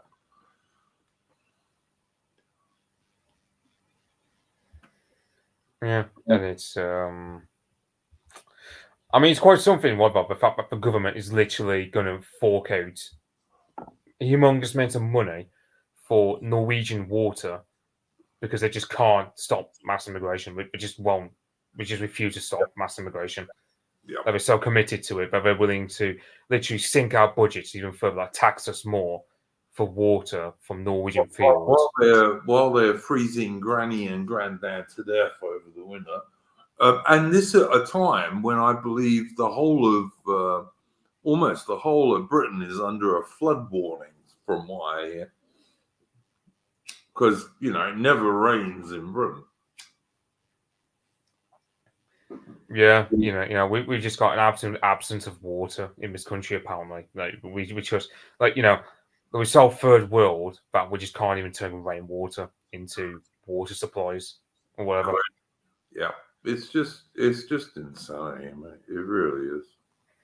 Yeah, I just don't. I mean, let's say for argument's sake about water shortages in like 10 years' time, do you think people will revolt against that, or do you think we'll just go to accept it? Yep.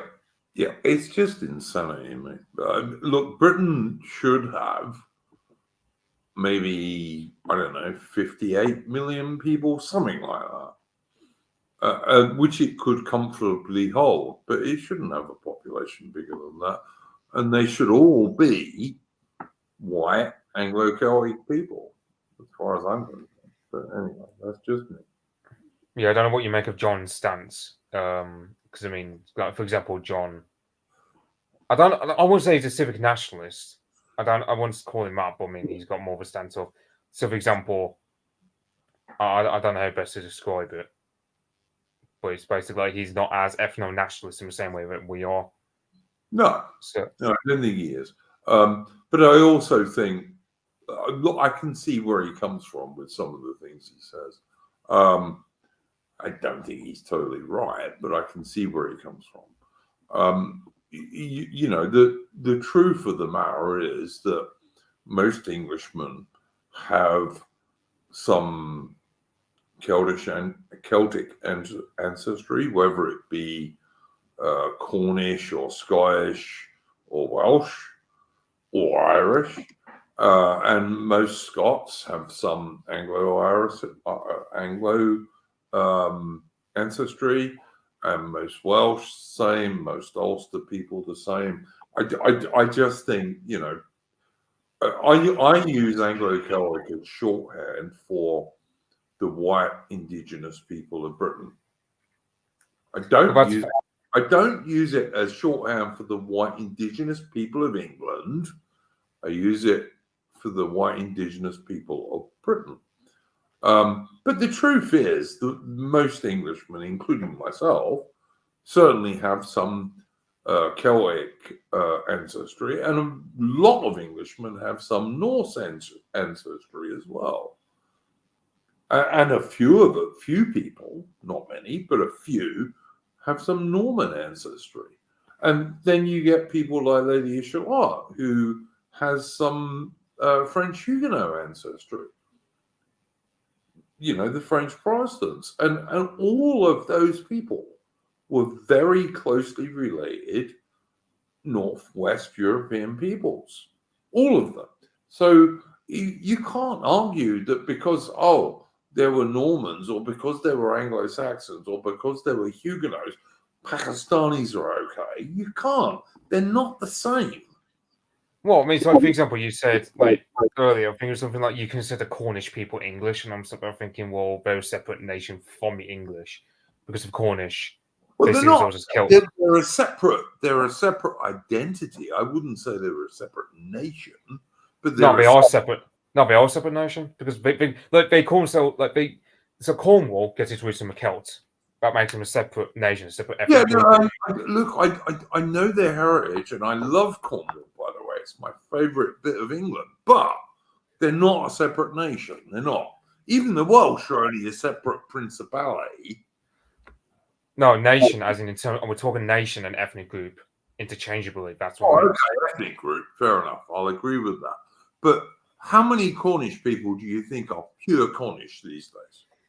I don't really see genetics of a be all and end all regarding identity. No, I don't. And I don't think they are either. But the point I'm trying to make to you, and I was trying to make with John earlier, is that I'm not trying to make anyone smaller than they are or less important than they are. All I'm trying to say is the people of the British Isles are the people of the British Isles. And it's gotten, and however we mixed or haven't mixed over the last, I don't know, 1700 years, it's got bugger all to do with inviting 1 billion Pakistanis or Somalians into the country, or West Indians. Well, this is the thing, like, you get shitlibs. Like, let's say they'll use the Anglo-Saxon invasion. Right? So we Anglo-Saxons, like, we came from northern Germany or Scandinavia. We came over here as Viking. We came over here as conquerors. We took over land through force, and we took over native women. And we took them for wives. So now we're basically, so genetically, the average Englishman is basically matrilineally Celtic and patrilineally like northern German or Scandinavian. Now, let's say, for argument's sake, you say, well, okay, the English are British, right? Even though they have father's lines, we're basically the same as like the Dutch or the German. So we have like stock arriving from elsewhere. Mm-hmm. And I'm thinking, but then we say, okay, well, we've been on this island for over 1,000 years, therefore we belong here. And all. So I'm thinking, okay, that opens up a chink in your armor bar because it starts, okay, let's say Zia Yusuf has a family. Like, let's say he has children and his children have children of their own, and his family live here for over 500 years, as long as the Huguenots have done now. What's to stop him and his lot from claiming they're as British as us? Because let's say in this hypothetical where they've lived over here for a few hundred years. All right, that's two things. First of all, actually three things. First of all, the Anglo-Saxons who lived in England for more like 1,700 years. But okay. Well, that's my point. Over 1,000 years, but that's the thing. Like, so for example, we see the Huguenots as basically assimilated into us, even though they've only been here for like what 300, 400 years, something like that. Yeah, absolutely right, Mitch. But also, the Huguenots were welcomed into Britain. Okay, so are the Pakistanis that we've imported over because our government keeps importing them. Oh, for God's sake. The Huguenots were welcomed into Britain because they were Protestants and Northwest Europeans who very easily assimilated, all right? Not like Pakistanis at all. Right. And I'm not trying to be pedantic about it. I'm just saying, look, the thing is, it opens up a chink in our armor because what do we say to shitlibs? We'll say, okay, well, I don't think it does. Well, it kind of does in a sense because I mean, we all say the Huguenots are basically us, and they have, yeah. Like for Nigel Farage, for example, the only Huguenot thing about him at this point is his surname. But other than that, he's as recognised by English as you or I. Yeah, but then if Nigel Farage did his DNA test that we were also talking about earlier, I'm pretty sure he'd probably find he was more Anglo-Saxon than anything else. All right, but that is my point.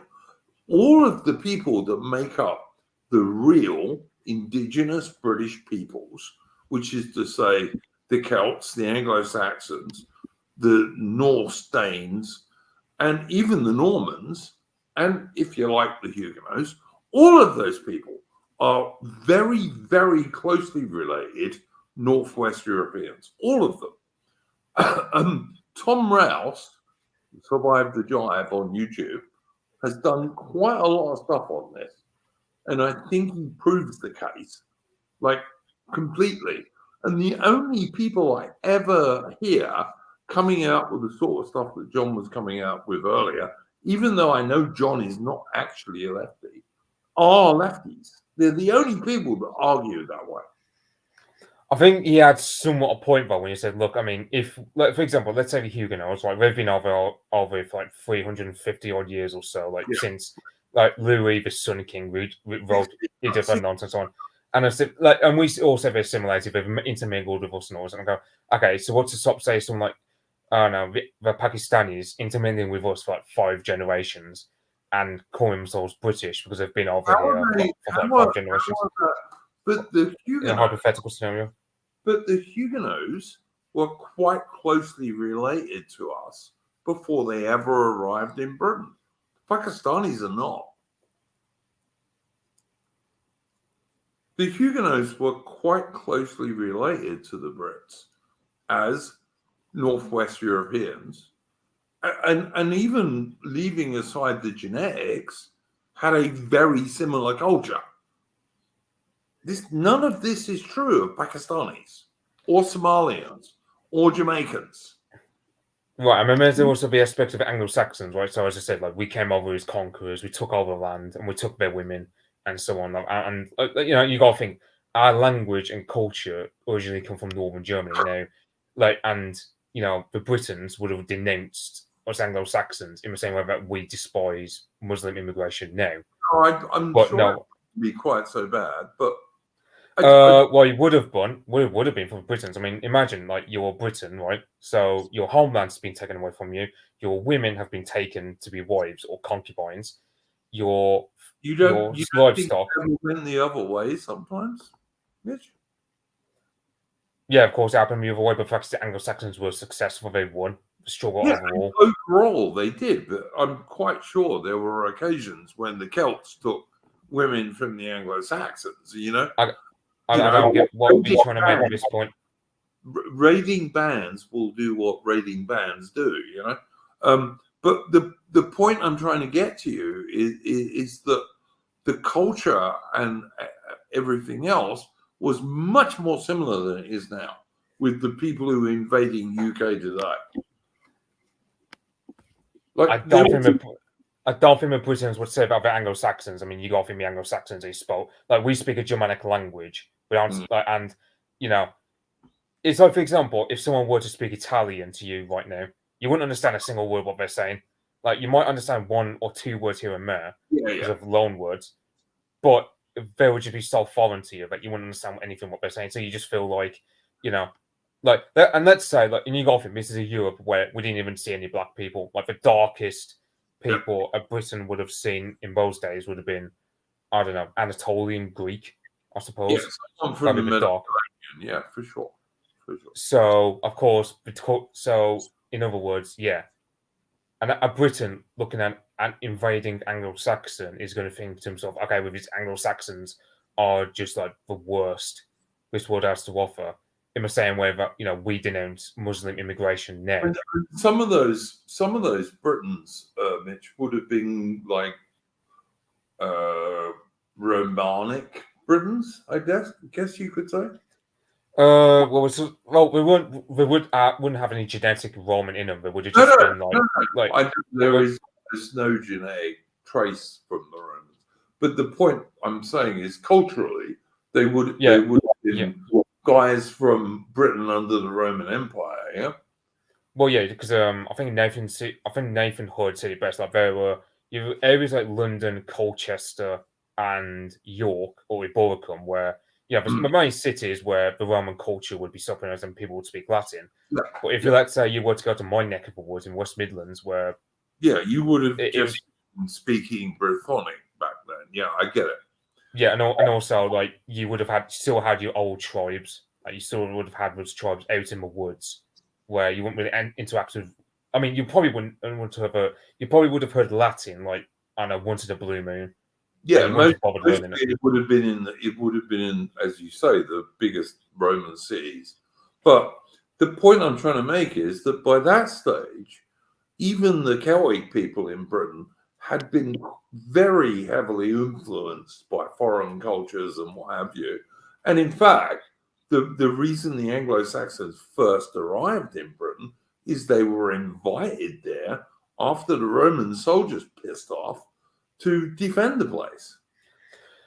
Well, it wasn't. I mean, I hate being pedantic. I would just say, so the main reason why the Roman legions were gone was because I think it was Magnus Maximus, who was like a Roman governor of Britain. Yep. He decided to claim imperial throne. Yep. And he just gets killed. I can't remember what battle it was, but he got killed. That's the Roman legions staffing. Because you got to think, Britannia required quite a hefty garrison for the small size it was. It had 3 legions, yeah. But also, the other thing to remember is that the Roman soldiers were ultimately withdrawn because the Roman soldiers were needed to fight in civil wars, basically. Yeah, I think it's like Magnus Maximus. I mean, it's funny how the name Magnus is associated with Scandinavians, even though it's a Latin name meaning the Great One, I think, or something like that. But yeah, I think Magnus Maximus, like, because the thing about a lot of the Roman Roman legionaries by this point, a lot of them were just foreigners. Like you had Germanic tribesmen.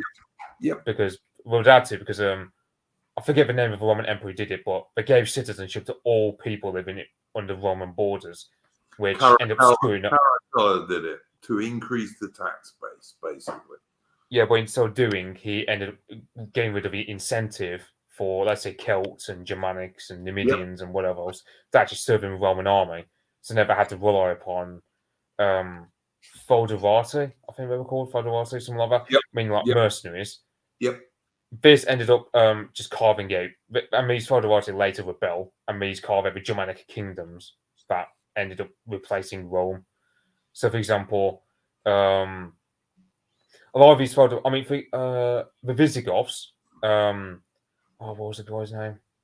Flavius Aetius, I think his name was, who fought against the Huns. He hired the Visigoths to help him fight off Attila the Hun.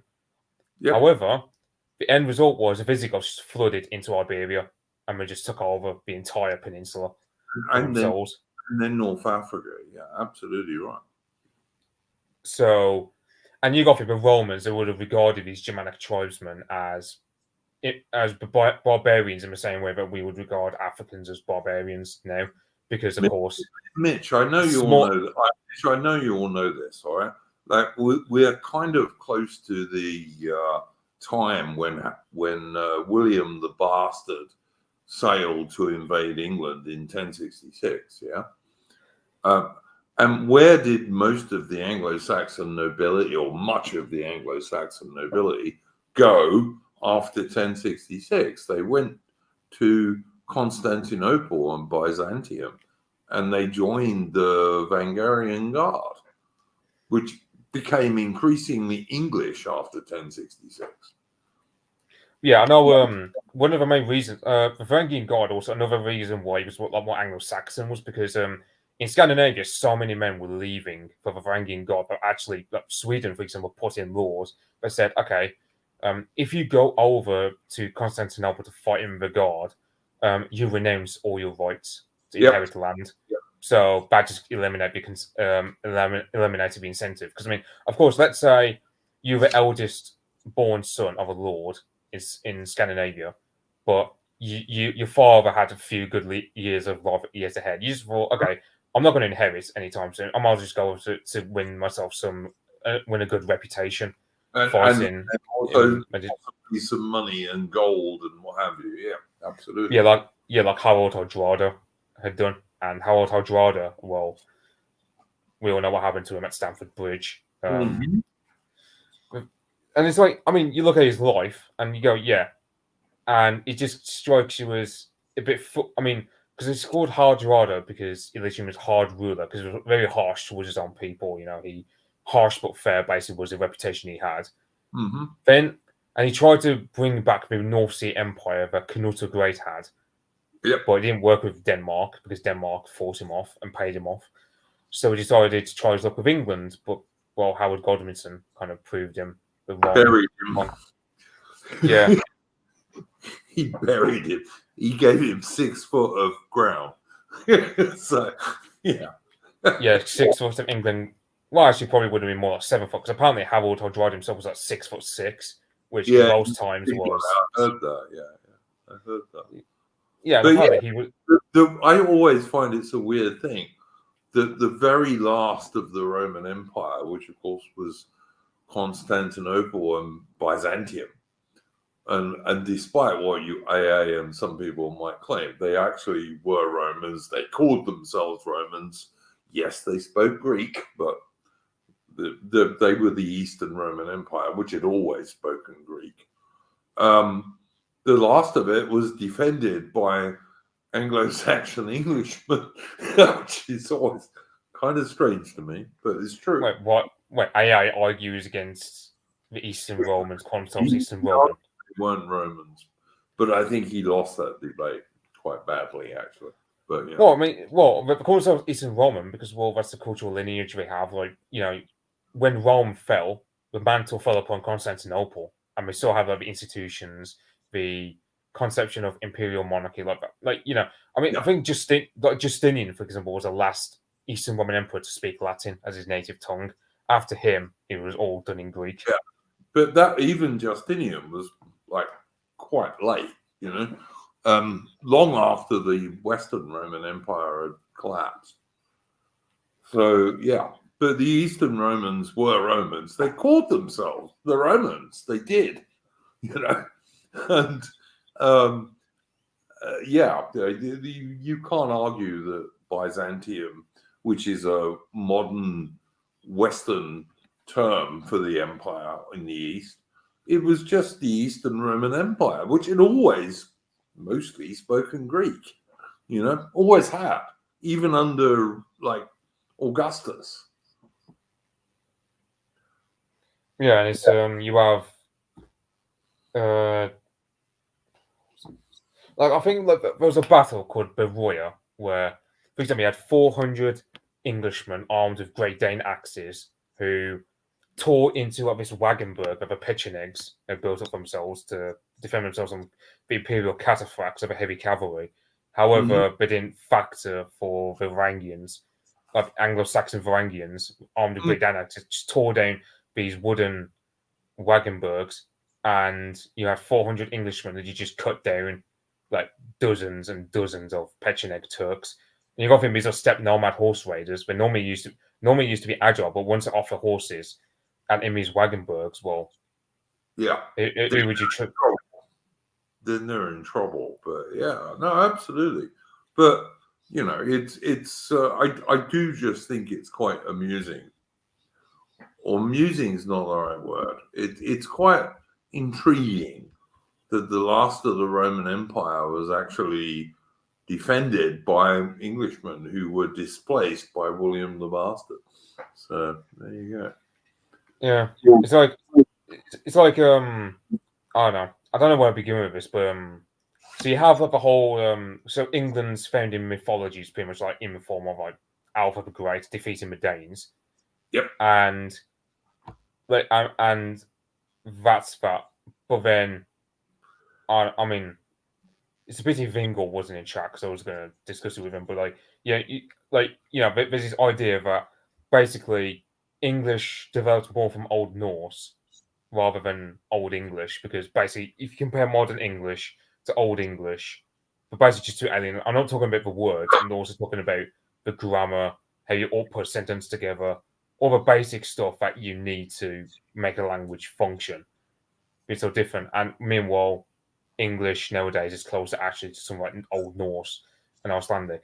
And it's like, and that's the thing. Like, I don't know where I'm going with this, but I mean, you could argue like English being the way it is, being so massively simplified, happened as an indirect effect of what the Normans did, because the thing was Harold Godwinson. I mean, you notice we say Godwinson, we don't say Godwinning as the Anglo-Saxon way. We say Godwin's son, which is the Scandinavian way of saying son of someone.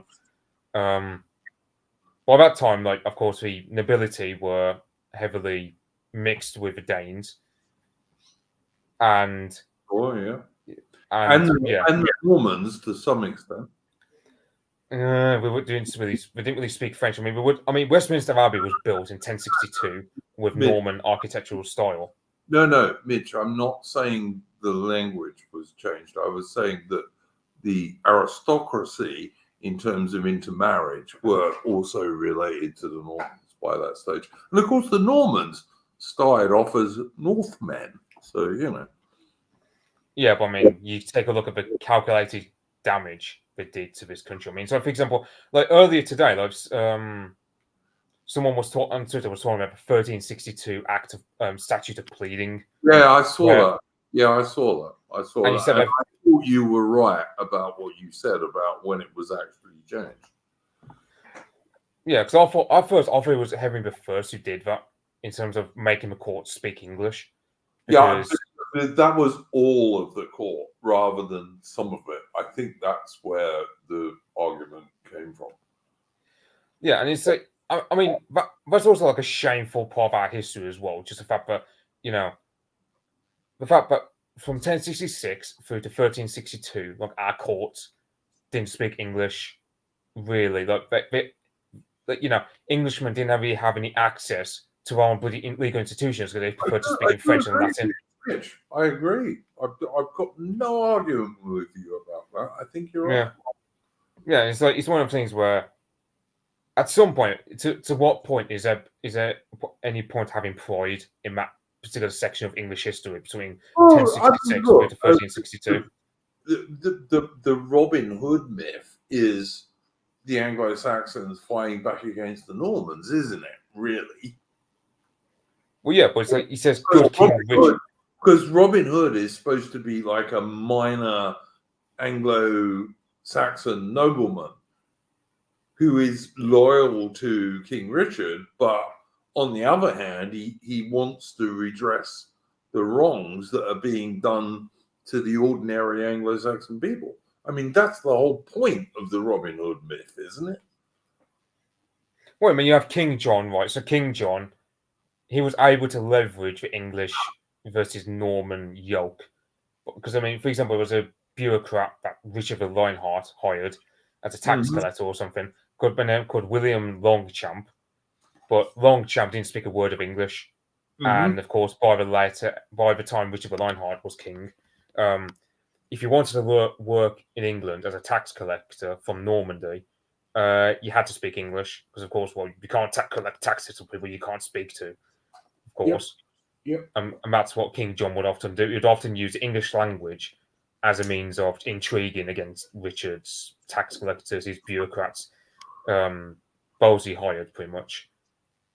So the point I'm trying to make here, Mitch, is that like almost the only English. All right, obviously we have Alfred, and to some degree we have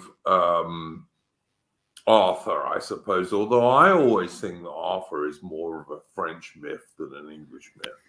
I'd say more Welsh because he would. All right, yeah, fair enough. Welsh, fair enough. Yeah, because the Welsh get a dragon from him because it's because his dynasty is called Pendragon. I don't know why they have a word dragon. I mean, I'm pretty sure the Welsh word for dragon is something else, but Pen means head in Welsh. Fair enough, mate. I'm certainly not going to. I think you're entirely right. Welsh, Cornish, but also there's a lot of French stuff involved in Arthur, right?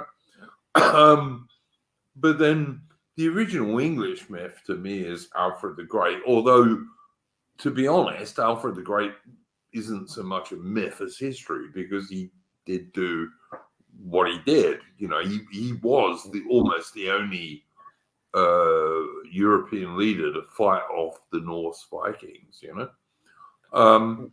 But then after that, the next strongest English myth is Robin Hood. And Robin Hood is unless I'm totally wrong, and I don't think I am, Robin Hood was a relatively minor Anglo-Saxon nobleman who fights back against the Normans and tries to get.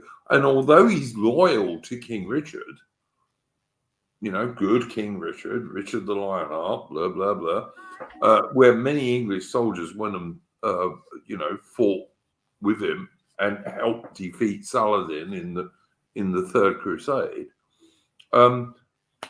Robin Hood is trying to redress unfairness back in England, you know, and that is one of the only three big English myths that we really still have, you know. I don't know if English myth is so the way our history teaching is done. It's always taught us about 1066 was like a year zero for England. Like, oh yeah, before 1066, England didn't really exist. And William the Conqueror is seen as like having done like a great reset of England when he took off. And the thing is, in a sense, like it's right, Bob, because I mean, you have the Norman yoke who rule over us for a few hundred years. They only start speaking English when they've already changed the language so radically from what it was before they arrived. And he said, I think that's just like that's why I can be so what would be the word?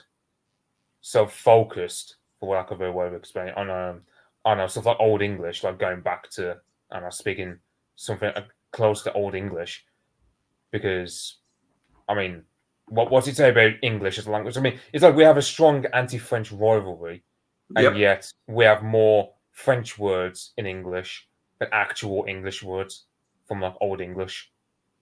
I just don't understand that. It just doesn't feel I appropriate. don't know if it's more, Mitch. I strongly hesitate to challenge you on anything to do with language, but I don't know if it's more. But all right, fair enough. No, it's like so 25% of all English words come from Old English or Old Norse, basically Germanic. Yeah. Then you got 30% that come from French, and another 30% that come from Latin, with the rest being Greek, ancient Greek, I should say. Yeah. And you said, all and right. you said, I and you mean, said, thinking, to some degree, that's why English is such a good language, is because you can be very, very precise in English. I'd say Old English also. For example, one English word I'd bring back is So to refer to a young man who's yet to find his way in the world, you call him a beardling, because it literally means a guy who's yet to grow out a full beard. Yeah, Because, or you've got what was it? I forget what it means, but even song.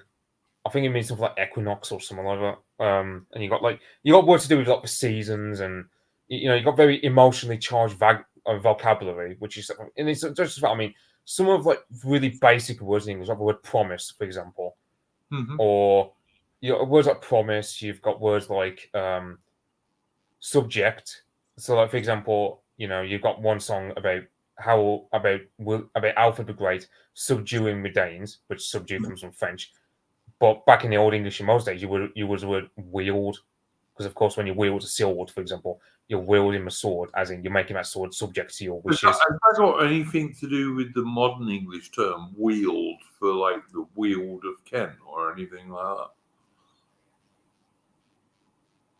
that? I don't know about that. I mean, wield back in Old English times used to mean to subjugate or to subdue. Well, I mean, you can still wield a sword. That's still English. Well, yeah, but it's like wield a sword isn't the same. Like to wield a sword isn't the same as wielding a people. Like No. You can't really say wield a people or wield the invader. But I'm sure that's the root that it comes from. Yeah, I mean, you got the word beware. When you say beware, that means defend yourself, because that's what the word beware used to mean. But nowadays, beware now just means a warning. To some degree, it still does mean that, I think. Yeah, but you can't, because, I mean, back in Old English, you'll say, I beware my realm from the Danish invaders. Yeah. Whereas you can't say that nowadays, can you? And you just start thinking, there's so many words that we just import from French or Latin. We just start thinking, we just import these because we just want to say fancy. There's no great reason for bothering these words. We just want to say fancy. Because, we've already got our own native word for them. It's just we were ruled over by foreign aristocracy, foreign clergy for such a long time that it almost feels like there's a massive denaturing, like a great reset and a great replacement that happened culturally over here because of what the Normans did. I don't disagree with what you're saying, mate. I don't.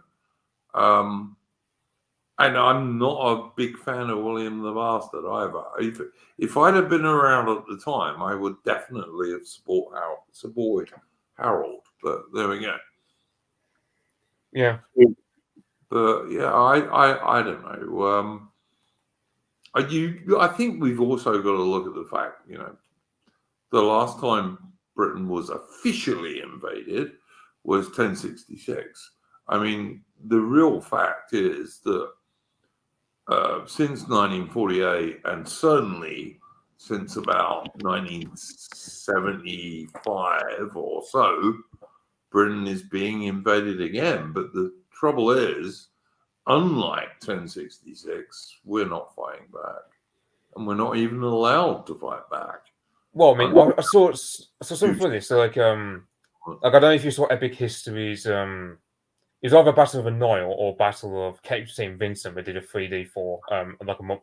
Like they done. I can't remember which comment section was, and it was like something like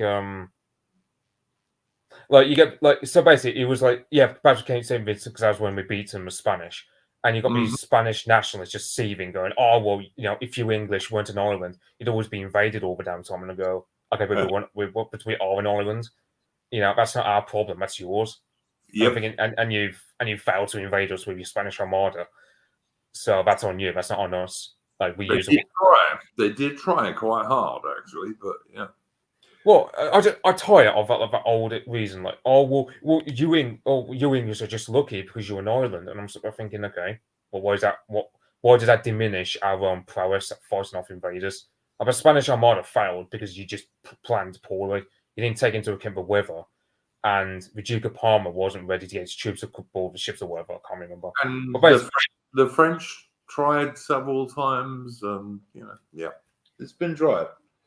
yeah, it's just it gets irritating when we're just trying to. Oh well, if you English weren't an island, you get getting invaded all the time, and I go, yes, we would, because we wouldn't be an island in that situation. And I go, yeah, and I'm sort of thinking, well, but we are an island. That's not our problem. That's just England having the best seamen in the world wouldn't help. This is true, but as we have got all this sea, it does. So there you go. Yeah. It's quite something because you get battles like Cape St. Vincent, the Nile, and Trafalgar, which often you think we were just superior in all those battles, and I go, yeah, we were in terms of training, but in terms of being outgunned and outnumbered, oh yeah, we were outgunned and outnumbered in all those battles, but we end up just getting the better of them because the French and the Spanish just weren't as good as sailors as us. Often had smaller ships with less guns, and quite often less ships. It was just the officers and seamen were just so much better. The French have a bright idea because some of those sailors at the Battle of the Nile and those words of Trafalgar, they don't come from seaside towns like they would over here, because of course like our navy recruits mainly from seaside towns for good reason. Whereas the French, what they would do is, let's say you're a criminal convicted for stealing an apple, and you'd have two choices: lose a hand or join the navy, because the navy were desperate for men. Well, of course, you're going to join the navy, because you're not going to lose your bloody hand. But Mitch, it's even worse than that, because the popular culture will have it that the Royal Navy went around like just knocking guys over their head and taking them out of taverns and sticking them on warships. But the Royal Navy was only allowed to do that in seaports and a few big city ports like London and Liverpool. Or back in those days, what was it called? Christ, I lived there and I can't even remember what it's called. The one on the west coast, big port, Bristol. Bristol, yeah. They could only do it in a few places like that. If they were not within about 6 or 7 miles of the sea or one of those big ports like London, they couldn't do it. They weren't allowed to. Yeah, whereas the French to get sailors, they weren't interested in getting landsmen. They really weren't. Yeah, whereas the French are said, let's say, for example, you lived in Lyon, which is basically massive, like inland. I think it's 200 miles away from the sea, or something. Okay, probably never seen more than a rowing boat in your life.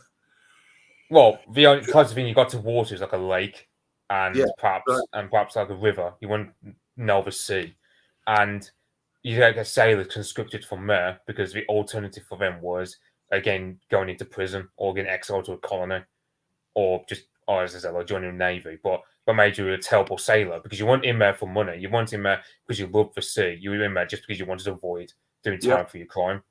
Yep. So the end result was that's why we end up generally having better sailors in battles like the Nile. And it's also true that good captains, good Royal Navy captains, particularly frigate captains who often captured enemy warships, they put out posters in seaports and like around the coast, and they got many volunteers. And it's a fact that many Royal Navy sailors, like ordinary sailors, not officers, earned enough in prize money that when they stopped serving in the Royal Navy, they were able to open pubs and inns and this kind of stuff, which is why, for one reason, you get so many pubs and inns in the UK, or used to, because obviously UK is losing its pubs very rapidly these days. But you used to get so many that were called the Captain so-and-so or the Admiral so-and-so because they were named after officers that these guys had served with, you know? Yeah, and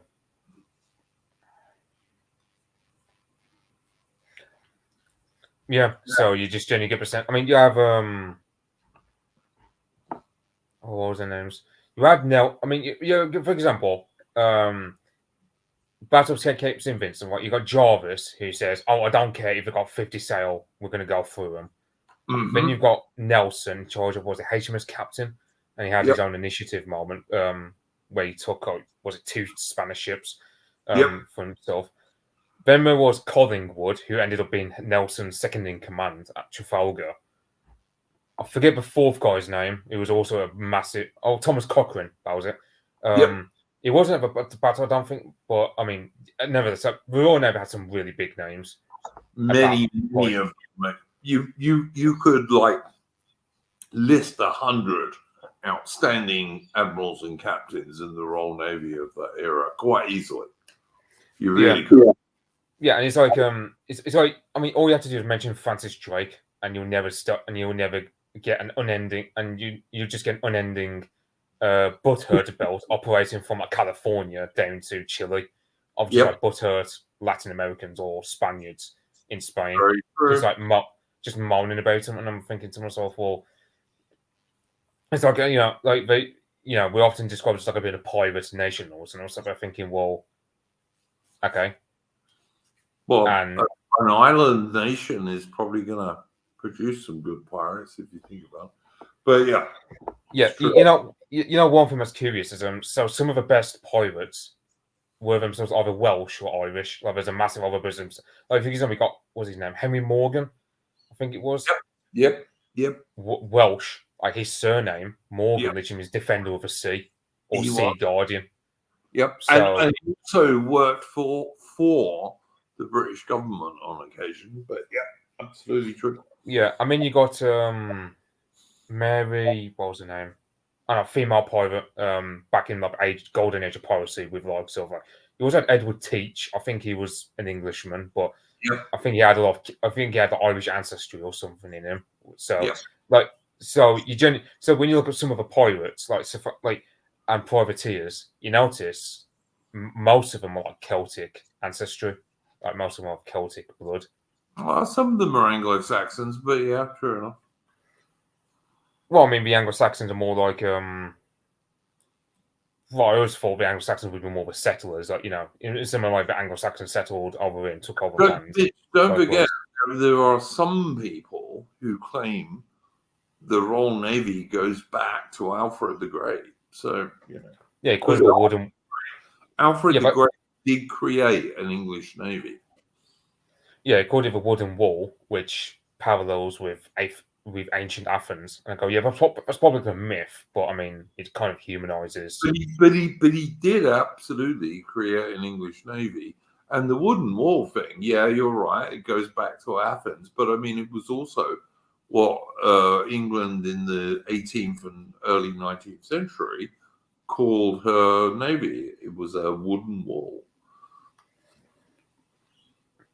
Yeah, and it's like, you know, you know, that's one thing that gets avoid people seething is like, you know, you have the whole idea of, oh well, so about, like, you know, you get some people who are anti-British who go like, oh well, the only reason we're successful is because we have a really good navy, and I go, okay, that's not an argument against us. So like, yeah, pretty much a shame they didn't have a good navy then, isn't it? Yeah, yeah, you know, like you have a Spanish for example moaning about Sir Francis Drake and Horatio Nelson, and I'm sort of thinking, well, if you didn't want them to be successful against you, you should have had better sailors. You should have better, should have better seamanship. Yeah. Especially when you factor, right? So, like the Spanish Empire depended on the sea lanes operating between Spain and Latin America, and I'm sort of thinking, okay, you can't really bemoan Sir Francis Drake doing what he does when you yourself prove incapable of defending your own British shipping routes. So, Yeah, I don't know. totally agree. Totally agree. It's like, it's like you take, for example, at the height of our empire in the 19th century, like if you try to stop trade flowing along the sea lanes in our time of empire, you'd see like the Royal Navy parked outside your front door, just bombarding your house, like Zanzibar found out. Yeah. I mean, the Royal Navy basically extinguished piracy in the 19th century, pretty much. But, yeah. I've got to say, last week I missed from Nathan Gunning, who very kindly sent us $5 and said, stick this in your computer fund, bro. So there you go. I missed that last week, so apologies. But thank you very much, Nathan Gunning. Always good to get support for the channel. So there we go. Mitch, any final thoughts or anything you want to plug before we Nah, wind up? not for me. I was running out of things to talk about, to be fair, so we might as well end it. No. All right, I'm going to play us out of a tune because now I have this computer account. Let me make sure I get it on. God, I'm going to be happy when I can use my... I'm going to be happy when I can use my mouse next week. But anyway.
Yeah, thanks very much to my guest, Mitch.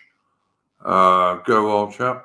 Don't let the bastards grind you down. And we'll see you next week for Splendid Isolation 192.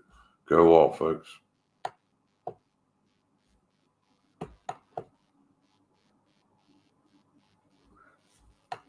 Hopefully.